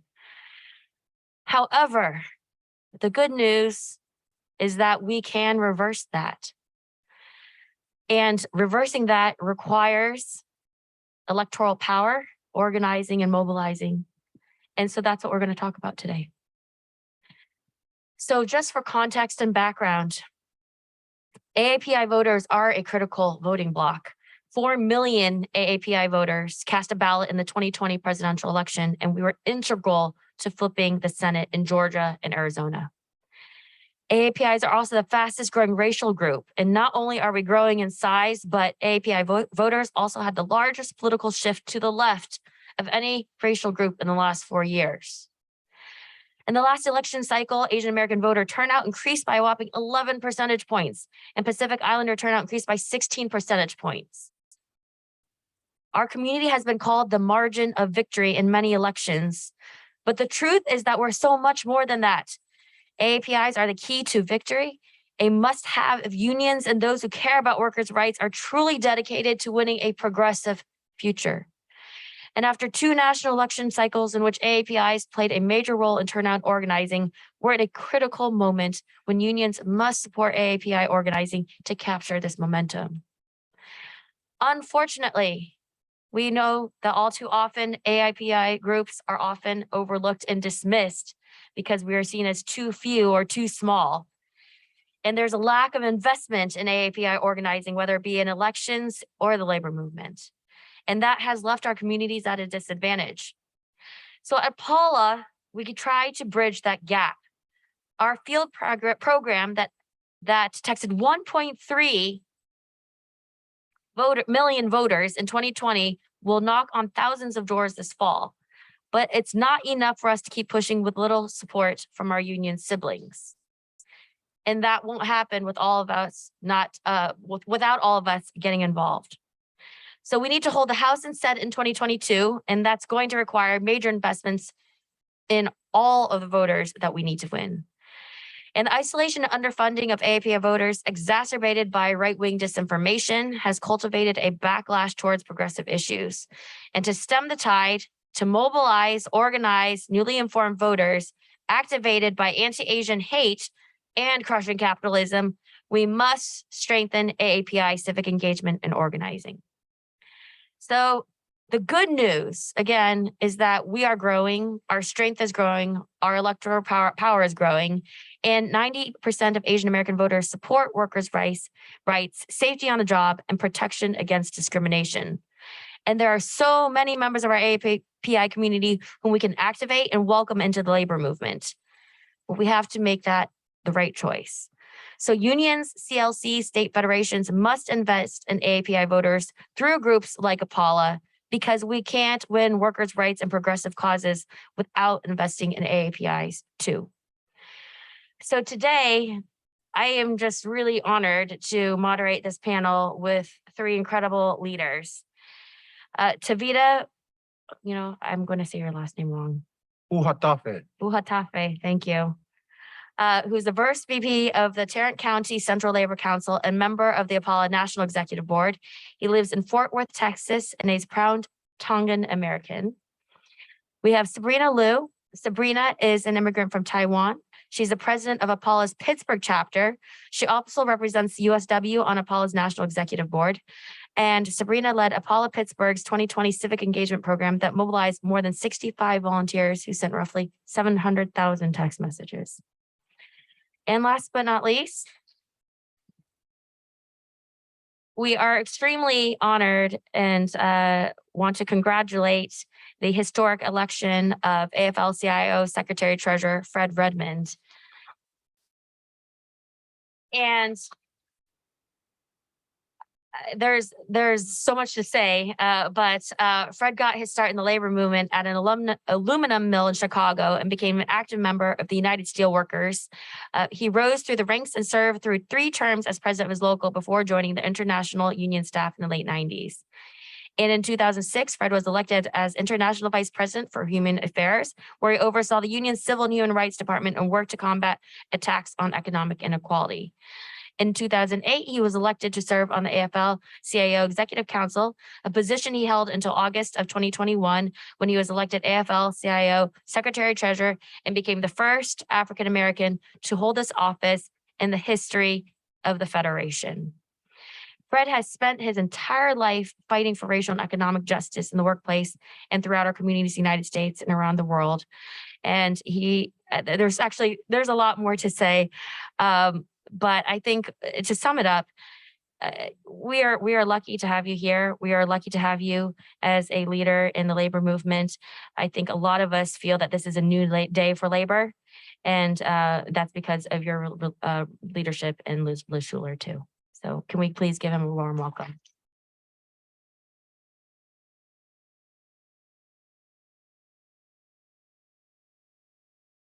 Okay, so we're going to jump into the questions. Sure. And, it just can't be more timely, but the labor constituency groups like Apollo are critical to our movement and winning elections. And we build voter power and lift up workers of color in the labor movement. And the 2020 census shows that in many battleground states, in some areas, the overall population decreased, but AAPI population is actually making up the gap. So AAPI voters are becoming an even larger part of electorate and necessary to win.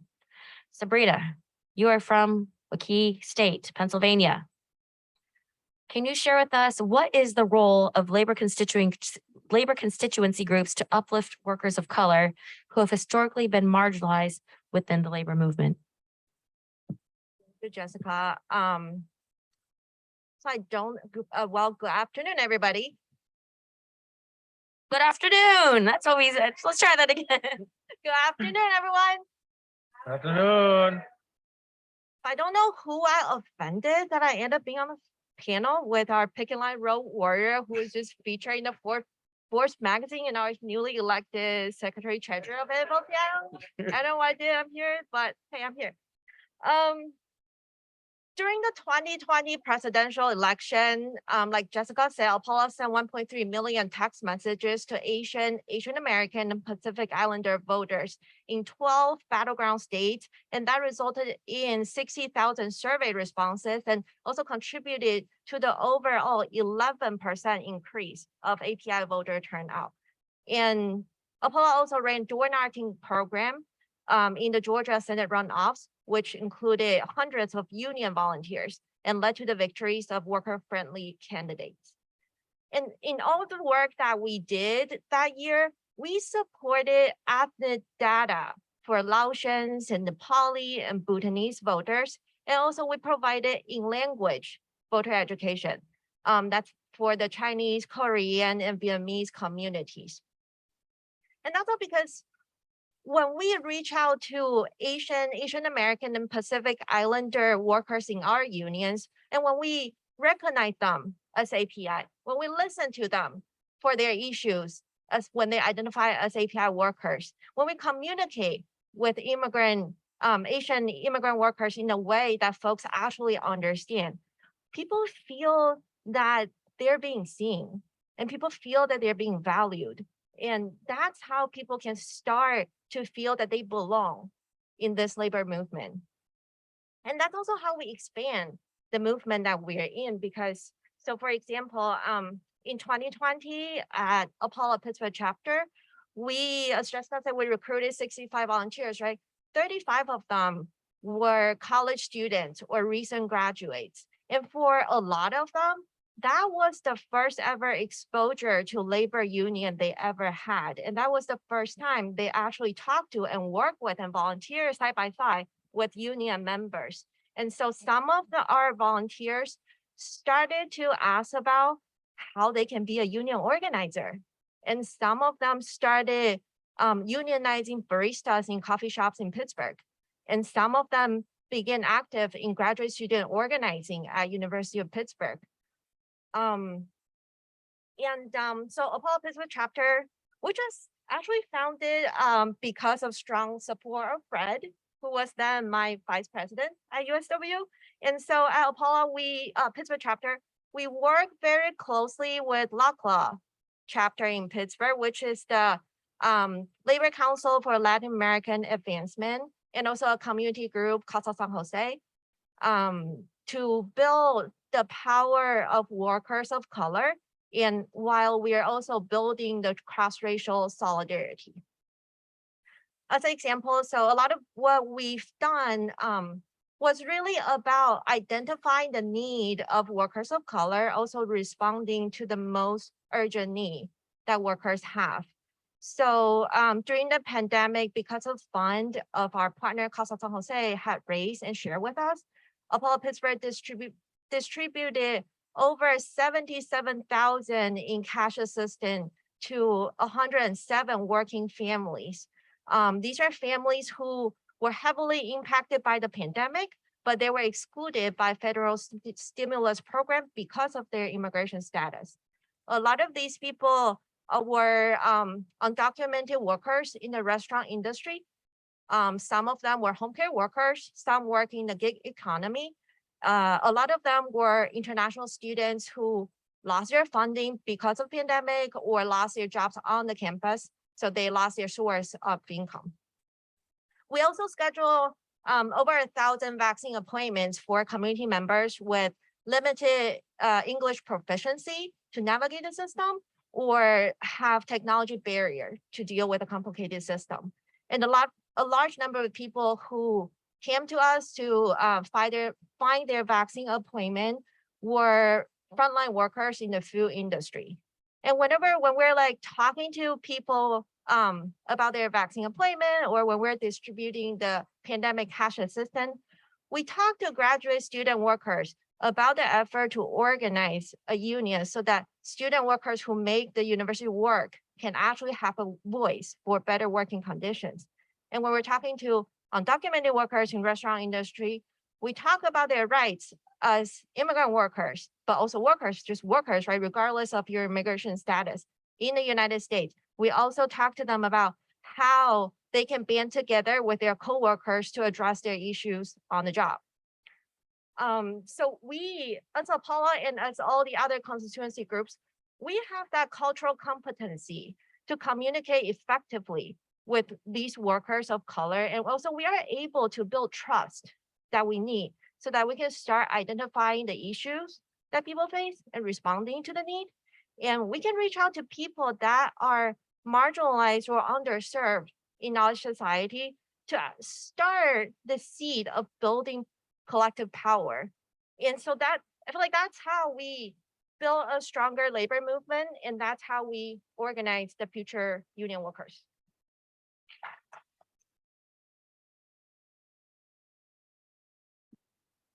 So the South is also an example of a powerful yet overlooked electorate. And just like the broader AAPI community, AAPI workers in the South have had to build their own infrastructure and train each other without much mainstream investment, and with a lot of resistance too. The major victories in Georgia and Arizona that flipped the Senate and secured the president in 2020 show us how much we need to mobilize for real change and not just focus on the get out the vote every 2 years. So Tevita, what are the fights that you're in the South that can involve AAPIs in the labor movement? Thank you, Jessica. First and foremost, I'd like to thank Secretary Treasurer Redmond for joining us, as well as my sisters here, Sabrina and Jessica. I'm so honored to be here today. And so let's talk about the South. So I live in Dallas-Fort Worth, Texas, and I'm a 7-year union member. And so to to put a little context into the struggle that we're going through in Texas, I pick up a lot of overtime early in my career. And so I worked with a lot of higher seniority folks in my place of work. I'm in the aviation industry. And so I see a lot of older generation Black men and Black women and Black people who have worked 35, 40, 45 years because it's a career, it's a union job. And so over the short time that I've been a unionist, I would work with my, with my coworkers, and a lot of them lived under the Jim Crow era. So I would slowly hear the stories of pain and racism, just firsthand account stories, and it changed me. It changed my outlook on the struggle for Black liberation and the hurdles that not only Black folks but also people of color are going through in the South. So, I used to take those stories and kind of build relationships with others who may not feel like we're allies. I would reach out to the constituency groups of the Tarrant County Central Labor Council, the Dallas County Central Labor Council, reach out to the constituents of the Congressional Black Trade Unionists and Philip A. Randolph Institute to see if there was a way that I could help. Not only help in organizing and getting people out to vote, but to teach my people, my AAPI people, about the struggles that the Black Americans went through historically and how we benefited from it. So, we have to be honest about it. Their struggle, and then my parents coming here in the 80s, immigrating here, they have it so much easier than those who came before them because of the Black struggle here in this country. And so I personalized the stories that my coworkers told me. And I promised myself that although we fight an uphill battle against a very racist Austin, Texas legislature, if we do not at least put up the fight and at least stand by our Black union family, sisters, brothers, siblings, that's what they don't want us to do. They want to drive a wedge that is an invisible wedge if we do not acknowledge it. So in the South, we're still continuously struggling to get policy that works in our favor because people are disenfranchised from voting, whether it's AAPI, Black voters, because the system is set up to keep us all down. And that's how they feel. And, it's hard to articulate to them to keep turning out when the results are always going to be the same.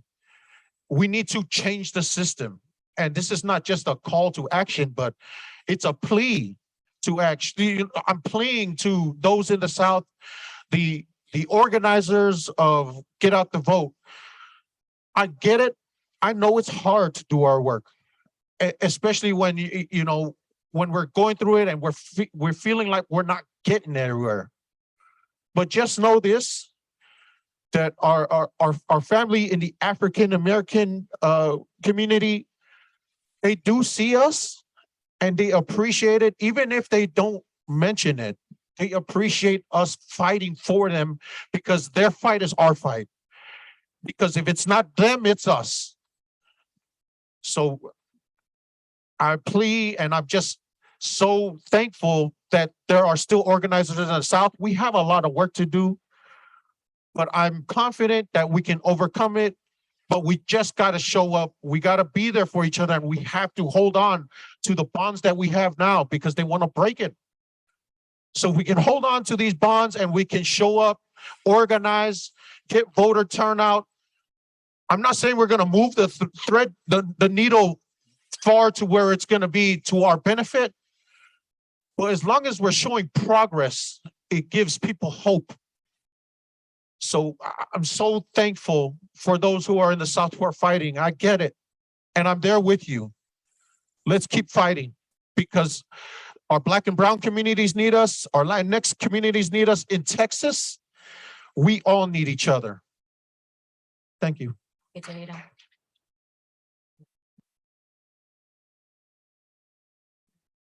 We definitely, I think, have a lot to learn from the South. And I remember after Janice, that we had to use strategies for that you all inspire us to use and that have been had to always use.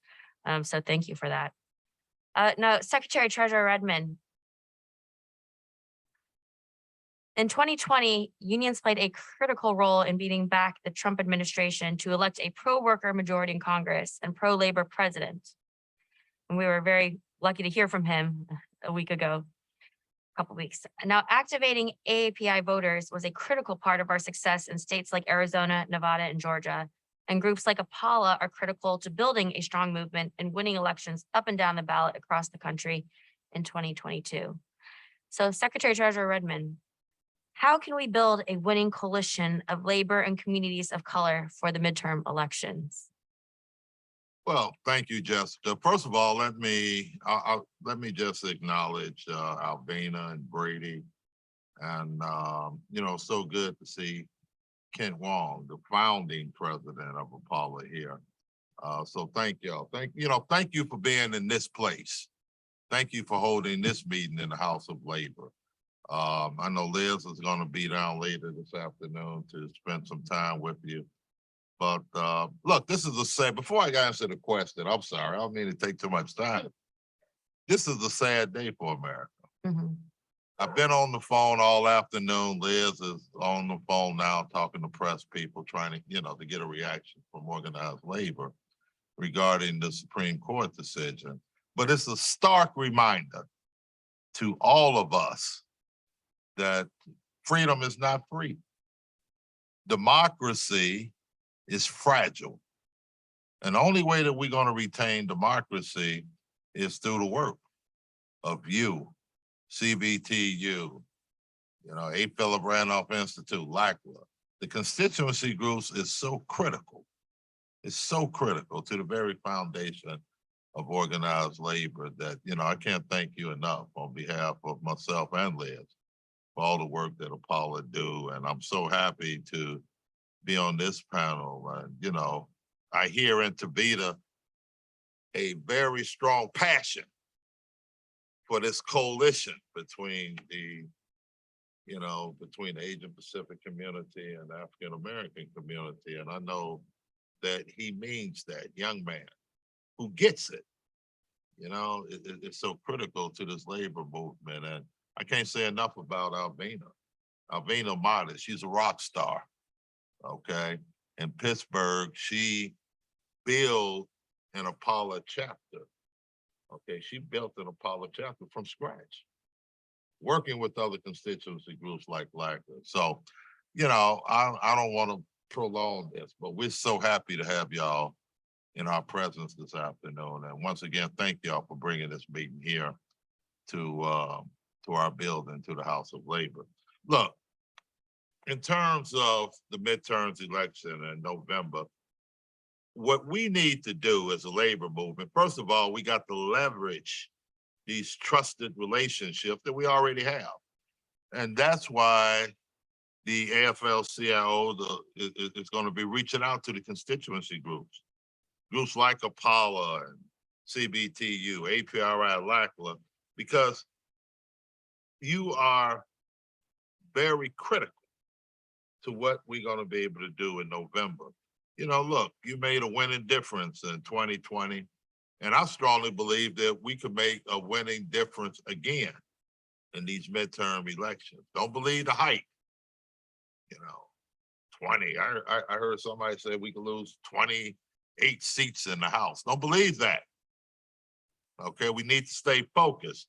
And all we got to do is take Georgia, for example. The labor movement was all in.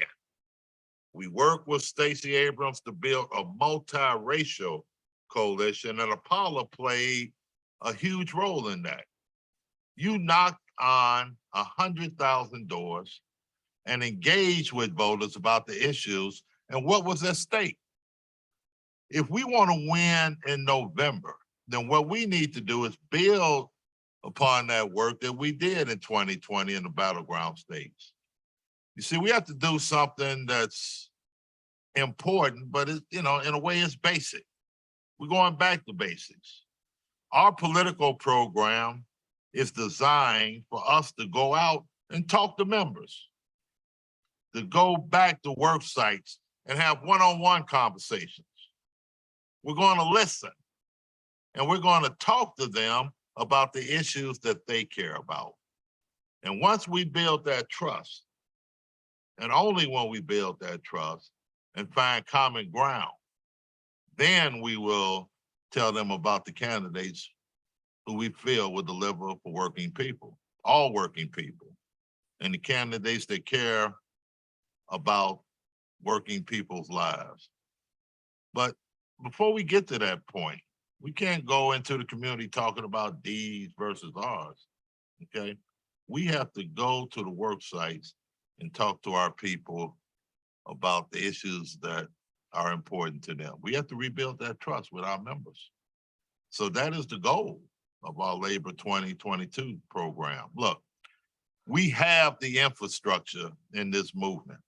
We can reach into the workplaces, at the gates, in the offices, at the factory doors, in the labs, all across the country through our state federations and our local labor bodies and through our constituency groups like Apollo. We can plug into this infrastructure because you are the trusted voices in your communities, and trusted relationships are the key in electoral politics, just like in organizing. And trust is earned when people see us walking the walk and showing that the labor movement is for everyone. Everyone in, nobody out. And that's how we're going to approach this election cycle, by going back to basics, talking to our members, one-on-one, knocking on doors in the community, asking people basic questions about how is this government working for them? Okay, we need to build that level of trust. You see, because the infrastructure bill, when you think about it, it creates pathways for good union jobs in underserved communities. We rolled out a program we're working on at the convention where we're going in underserved communities with the building trades. We're going into the high schools and we're talking to kids about the opportunities in the building trades, and the building trades are committed to bring people in the underserved communities and to pre-apprentice and apprenticeship programs. So, there's a lot of resources. There's a lot of promises that went along with the infrastructure bill for this White House. And we're going to make sure that those commitments are honored. So we're going to reconnect with the faith community. The faith community, that's central to many communities of color. See, the progressive movement, we was at our best. We was more effective when labor and civil rights and faith joined forces. And we didn't always agree on tactics, but we agreed on the big picture that when unions and the working class do well, we all do well. So that's what we need to do. We need to go back to our basics. We need to talk to our members. We need to build those alliances with civil rights and the faith community.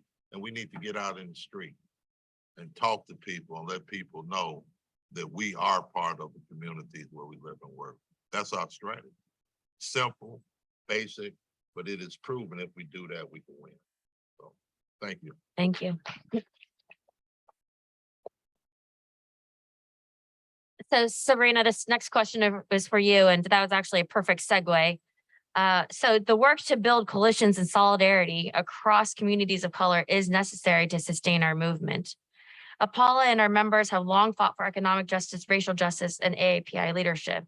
So Sabrina, as we celebrate the 30th anniversary of APALA, what role does APALA and the labor movement play in lifting up AAPI workers and fighting for political power?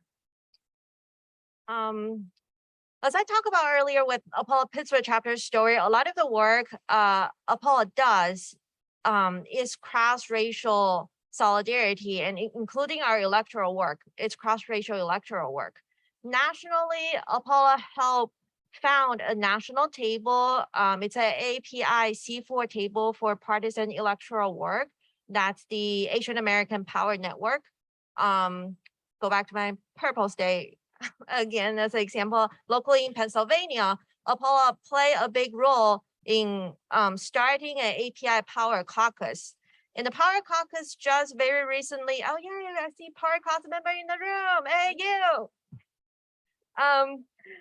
The Power Caucus just recently finalized the first ever Asian and Pacific Islander political platform in Pennsylvania. The platform identified a wide range of issues through lots of surveys and town hall meetings and one-on-one conversations. And those issues range from like climate change to reinvesting public schools, to expanding healthcare access, to raising minimum wage, guaranteeing the right to organize. Also, the platform states we advocate against all bans on reproductive healthcare. And this platform presents a roadmap for the upcoming years and a mandate for power building in our communities in Pennsylvania, in our API communities in Pennsylvania. And this is because elections, it's not just about voting. Elections is really about what's at stake for the working people. And if we only go to people once every 2 years, I mean, that's just like too difficult to cut through all the noises. It's hard to get the attention. This is about building relationship, and building political power really starts with building the relationship with the people. At APALA, we do our racial justice work includes this labor toolkit on anti-Asian racism. We also work very closely with all the constituency groups that you heard a lot throughout the panel. Those are within our Progressive Workers Coalition, which again includes APALA, Coalition of Black Trade Unionists, A. Philip Randolph Institute, Labor Coalition of Latin American Advancement, the Coalition of Labor Union Women, and Pride at Work. So, and that's because alongside our Black, Latinx, and LGBTQ siblings and women in the labor movement, we know that all too often people try to pit us against each other, but we know that we're stronger when we are together. So at APALA, we wrote a joint electoral plan in 2020, and we did it for 2022 to fundraise because we know our asks are much stronger when we're together. And last cycle, APALA hosted a number of phone banks and text banks for all the constituency groups to join. We lent our strategy capacity out so that folks didn't have to worry about cutting lists or all the logistics, but instead they can just focus on engaging with their members and building the capacity of building up our community. And our staff at APALA coordinates at many national tables and mobilize members to fight for immigration reform for undocumented folks and for people who are stuck in the family visa backlog. We also host organizing institute trainings targeting API workers. And in the past 3 years, we trained more than 200 people. And some of the trainees went on to organize, unionize their nonprofit workplaces. We also host fellowships to build up the capacity and skills of API community members. Our fellow in LA is working on helping home care workers to recover $1 million in stolen wages. And our fellow in Massachusetts works with home care workers who are primarily Chinese and Chinese American and help them win a union. So people come to APALA when they want to step up and do more and to make this world more just for workers and for all people in our community. And people come to APALA when they're thinking about unionizing their workplace and they don't know how. APALA does a ton of work, so I invite you, all of you online watching this too, and your union to invest in APALA's work so that we can build a stronger labor movement together.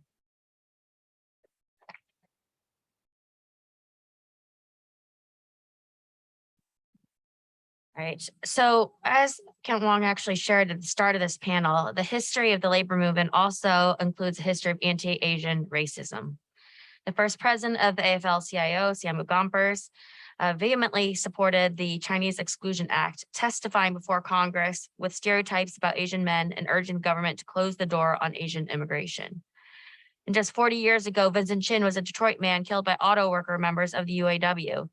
And it was not until this year that labor spoke up about its role in fomenting the anti-Asian racism that led to Vincent Chin's murder. Now today, we are seeing progress on racial justice, but there is much work yet to be done. And so this question is for Secretary Treasurer Redmond. Given the rise in the anti-Asian violence, how should the AFL-CIO and unions lead in fighting anti-Asian hate, both generally and within our movement?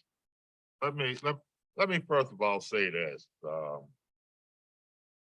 don't want to get too far in front of my president, Leah Schuler. But when Leah's come down here to talk to y'all, y'all act like y'all surprised. But next time you come to the AFL-CIO, you will not be meeting in a Samuel golfer's room. I promise you that, okay? So let's I just want to give you a preview of that. Y'all act surprised, okay? But let me say this, history shows that we have to get rid of racism and hate within our own house before we can lead. And what we have to do as the labor movement is we first have to acknowledge the structural injustices and dismantle them. Okay, that's what we have to do in organized labor. And the pandemic really revealed in many ways that these structural injustices are still in place. The pandemic disproportionately harmed, and we have to be clear about that. It disproportionately harmed communities of color. It's no accident. Ain't nothing wrong with my DNA, ain't nothing wrong with my brother's DNA. We bleed red blood. We have the same type of blood cells. So because of a history of inequalities, is that it disproportionately affected communities of color. So we have to be real about that. More than 2 million Asians and Pacific Islanders were essential workers. Yet on top of increased exposure of COVID-19, these workers faced increased racial discrimination in the workplace and in our country. Acts of violence and harassment against Asian Americans was fueled by President Trump and his racist administration. Chinese Americans were being scapegoated. Time and time again, people of color and immigrants became targets during COVID, during times of fear and economic hardship. And usually, the labor movement is a beacon of hope for so many during times of fear and hardship, but not always. And we must acknowledge and learn from our own painful past on this and other racial issues. As was mentioned, as was mentioned, in 1882, President of the American Federation of Labor, Sam Gompers, he pushed for passage of the Chinese Exclusion Act, and it was submitted as Senate testimony. He took that to the Senate. And fear amongst white workers propelled this legislation. The first to bar an entire race, first piece of legislation that barred an entire race from legally entering the United States.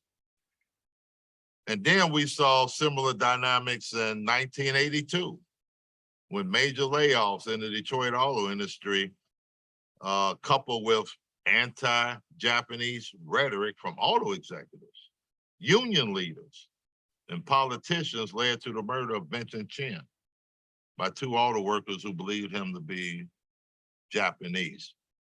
So we know this kind of rhetoric is dangerous.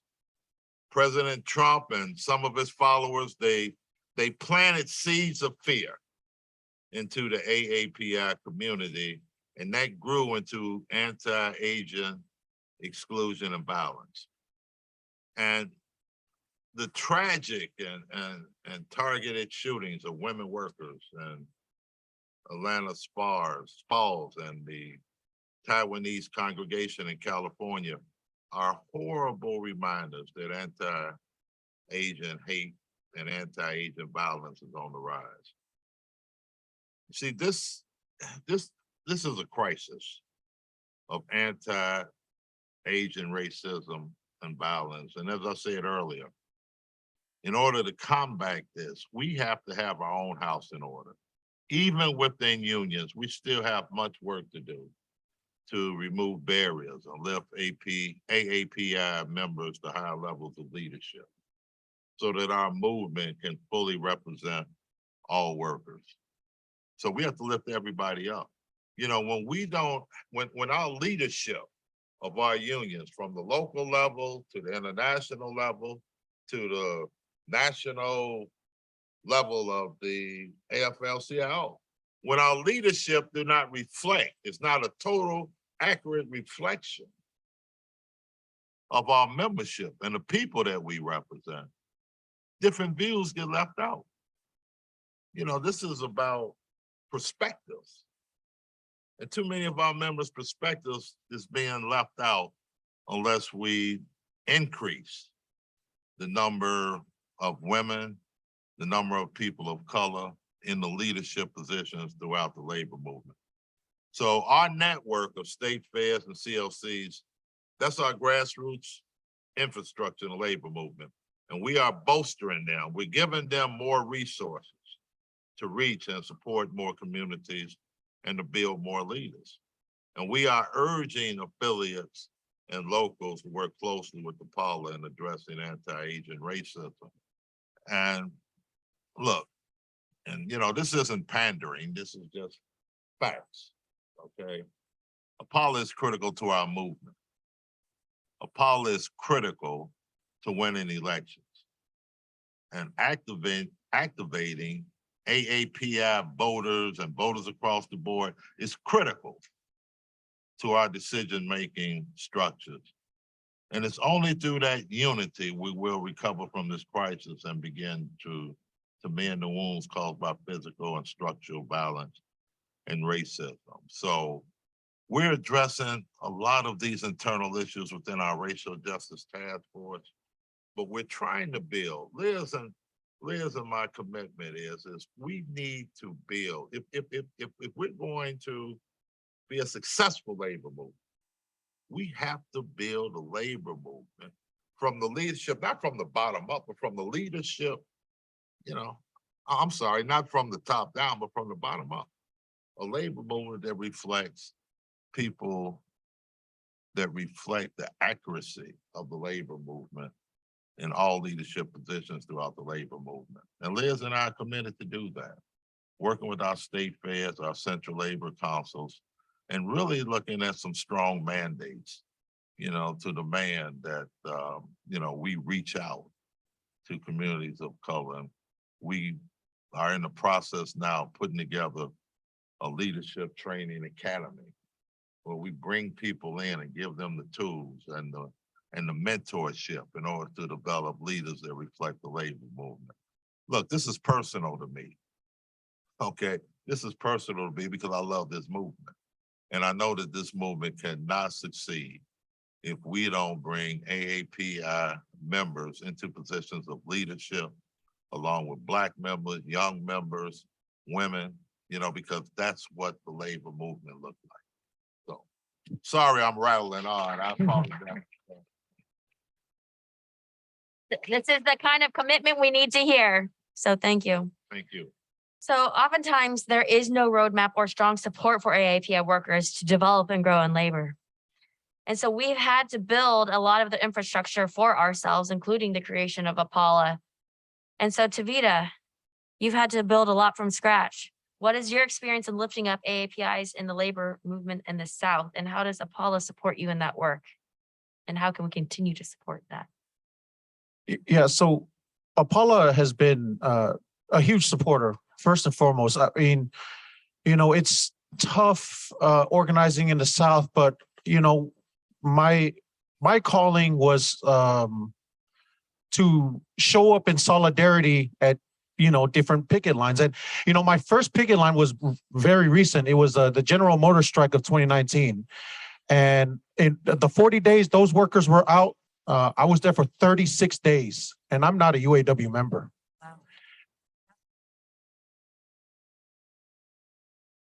And that plant is in Arlington, Texas, was within 10 minutes of where I lived. And, I got my first taste of solidarity at that picket line. And, just being at the picket line and hearing the stories of the workers kind of gave me, it fired me up to go to another picket line.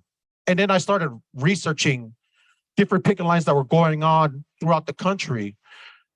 And so when I would visit a particular picket line, whether it be in Omaha or in Portland, or maybe not Portland, but like in the South, in East Texas, there is no recognition of AAPI people or allies because they've never seen us, or they have seen us, but they haven't seen the type of activism where someone's just going to show up and be on your picket line and want to hear your story. And so as I travel along, around the country and visit workers, I have a sense of responsibility to my APALA family to really tell these workers that, whether it be GM or any plant, any food plant, Kellogg's or whoever, that our solidarity, the solidarity that the AAPI community could show your struggle it's mighty. Like when we fully invest in an issue as a community, we usually see it through to the end, whether we like the outcome or not. But we show up and we really stay there, whether we win or not. And that's what APALA has been empowering me to step out and say things that shake the tree, if you will, that rattle people and that really bring humanity back into our struggle. Because a lot of times we let politics, play a huge role when we should be focusing on our collective struggle as workers. And APALA has been so instrumental in pushing my story. We have a book that Kent help write, of APALA's struggle as an organization. And I'm just so thankful to be in a position to help add on to chapters into that book, because that's our history. And as long as Kent is around and I'm around, we're going to continue to be there for every worker. Whether you're AAPI or not, we will show you AAPI solidarity, and that's the empowering power that APALA has given me. And I'm so grateful for APALA and for being there for me, and for being that special group that listened to me and not tell me this is how it is and deal with it. They hear me out and we formulate a plan, a plan that an action that really shows how I feel as a person in relation to all the issues that are going on with workers. So, I mean, I cannot thank APALA, the staff. The staff, they just got their first contract. And so through my travels in this month of June, the staff from Philadelphia to Chicago and now here in DC, they've been so supportive. In times when I really needed them, when I was feeling down and out during this traveling, that small gesture of support from the staff, it was huge. I felt at times that I was alone, and if not for the staff to genuinely care and ask me if I'm okay, did you eat? Those are things that we as AAPI folks, we hold on to. We take care of each other. We're a nurturing community. So I can't stress how important it is for people, AAPI and non-AAPI, to really invest in APALA and our message of global solidarity, of AAPI solidarity, because I think it's important, you know, to be empowered by an organization in which I just joined 3 years ago. And look at me now. I never anticipated this, and it's because of APALA standing by me. I'm just so grateful. I'm grateful.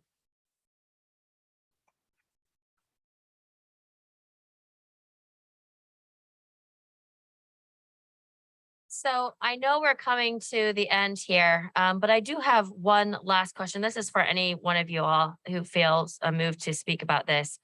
But as we, as a labor movement, continue to fight for racial justice, economic justice, social justice, even within our labor movement, we aren't necessarily all on the same page.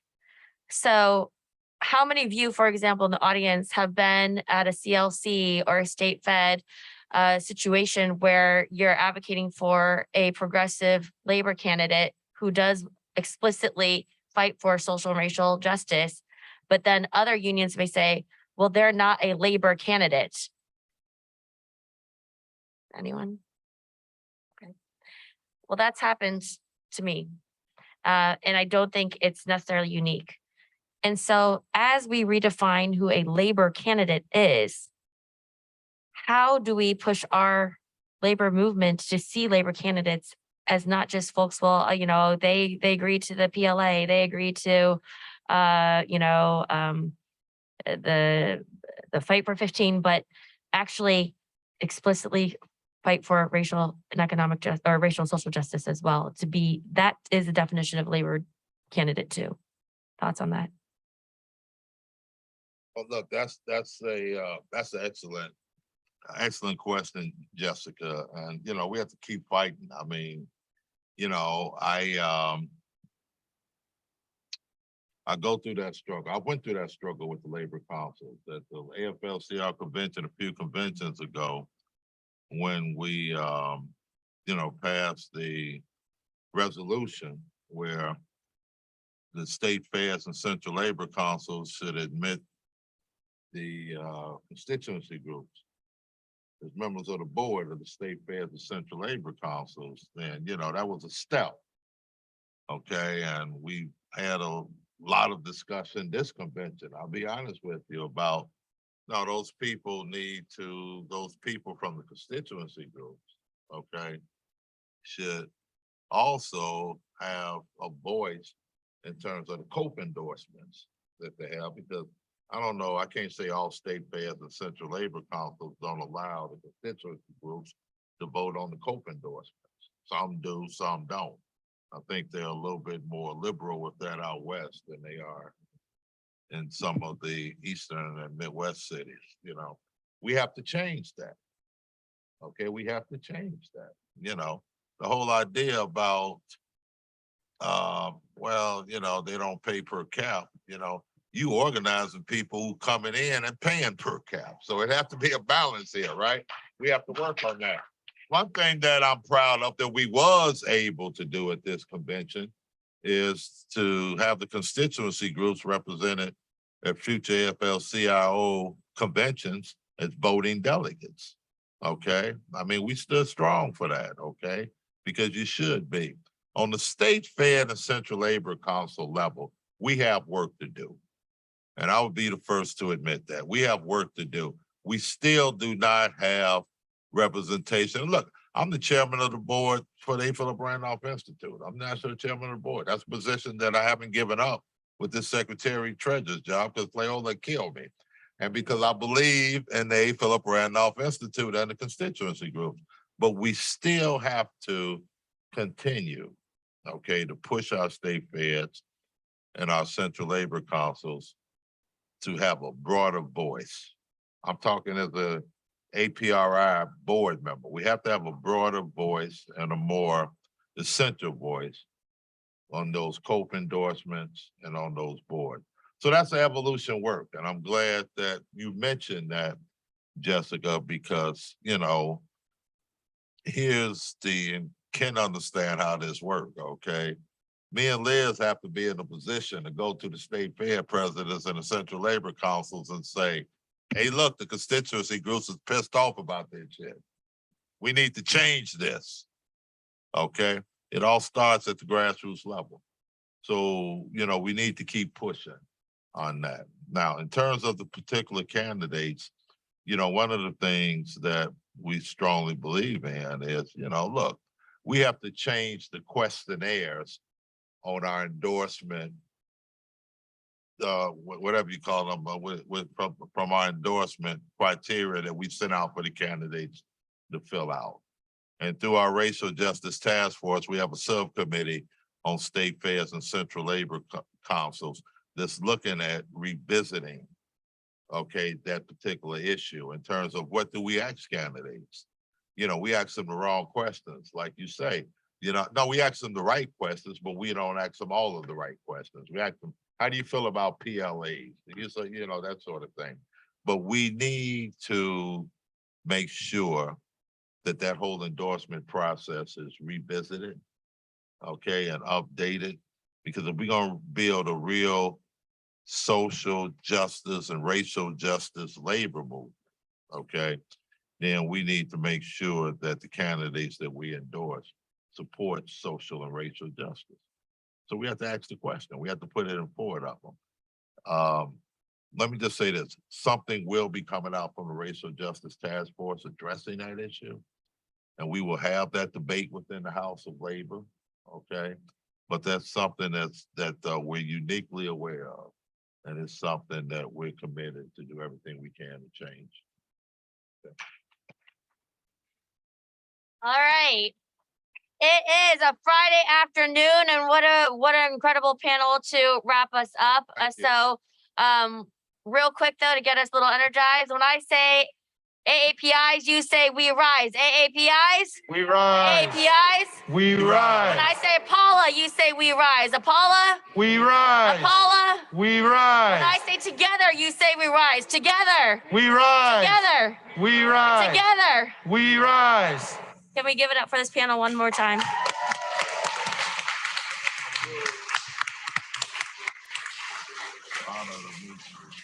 Thank you so much. Let's give a big hand to the panel once again. Jessica, Sabrina, Tevita. I also wanted to congratulate Brother Fred Redmond on his election at the AFL-CIO convention as Secretary Treasurer. And I wanted to present a copy of our book, Asian American Workers Rising, Apollo's Struggle to Transform the Labor Movement, signed by Brady, Alvina, and me. So this is for you, brother.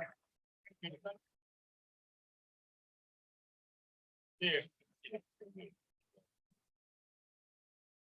Quick photo.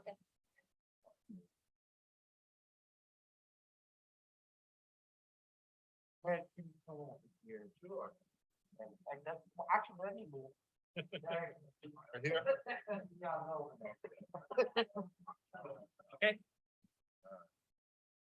Oh, sorry. Get ahead of them. I have to be next to this tall guy.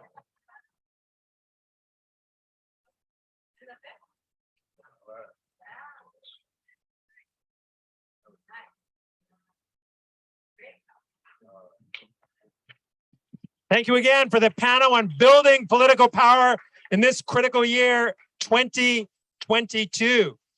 So the whole purpose of these two forums and these two workshops this afternoon is to build a plan of action. And so we are so thrilled that members of the National Executive Board of Apollo from all over the country have joined us this afternoon. We want to take this knowledge, we want to take this energy and turn it into a powerful force moving forward this summer. The national staff and the executive board of Apollo will be working with the UCLA Labor Center this summer to organize 5 online workshops to recruit our leaders and activists to be involved in the process of education, mobilization, and organize to take action. The 5 topics will be on racial justice, on immigration, on political power, on organizing the unorganized, and on reproductive rights. So we'll be having 5 workshops in the coming months, and we are also going to be calling on you to join us for a 2-day gathering in San Diego and Tijuana on Saturday, August 27th and Sunday, August 28th, where we will be meeting with labor and community leaders of Tijuana to build cross-border solidarity, not only with Central America and Mexicano activists, but also with the Haitian community and with the Asian refugee immigrant community in Tijuana. So join us in San Diego, August 27th and 28th. And this fall, we want to mobilize AAPI like never before to turn out and to secure victories in the November midterm elections. The reality is that the vast majority of people in this country support reproductive rights. The vast majority of people in this country support economic justice and are against corporate greed. The vast majority of people in this country support voting rights. The vast majority of people in this country support gun control. And these are the issues that we need to run on and win on and mobilize our communities like never before. A coalition between unions, communities of color, and people of conscience can secure victory in November. And we need to be out there on the streets to mobilize the vote to win. Now, I'm going to turn it over now to Brady, who's going to also build on the call to action in the coming months. Brady. Thank you. Thank you, Kent. And a heartfelt thank you for everything that you've done for AAPI, for our community, and for me. Thank you very much. In addition to everything that Kent has called us to do, which I know that we will deliver, I also want to call on each of us to demand the structural change that the founders of AAPI have started for us. I want you all to close your eyes just for a few seconds and think about your elected leadership at your local. I want you to think about your elected leadership in your international union, at your CLC, at your state Fed. And I want you to hone in on the Asian faces of those leaders. Were you able to do that? A lot of you weren't able to do that because you know what? You know why? Some of your locals and some of your internationals don't have Asian faces. We make demands of our bosses and of our employers every day. How come we're not making demands of our local leaders and our international leaders? We know it's wrong. Are we shy? Are we subservient and quiet? I know we're not. We just spent 2 days together. I know we're not. Those demands we have to make. Because if we're not making those demands, who the heck will? And then when they say, why did you start thinking about this? Where did this come from?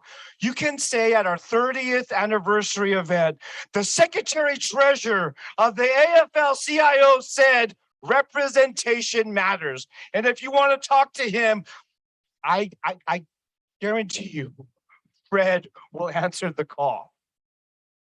Because that's the change that Fred and Liz are going to be bringing to our movement. It's the change that Kent and our founders started 30 years ago, and it's the change that Alvina and our board and our staff are continuing today. So, ¿se puede? Sí, se puede. ¿Se puede? Sí, se puede. ¿Se puede? Sí, se puede. Thank you. Thank you. And thank you all so much for coming out tonight. I don't know what time of day it is anymore. So we are at the end of our racial justice forum. So there's a few housekeeping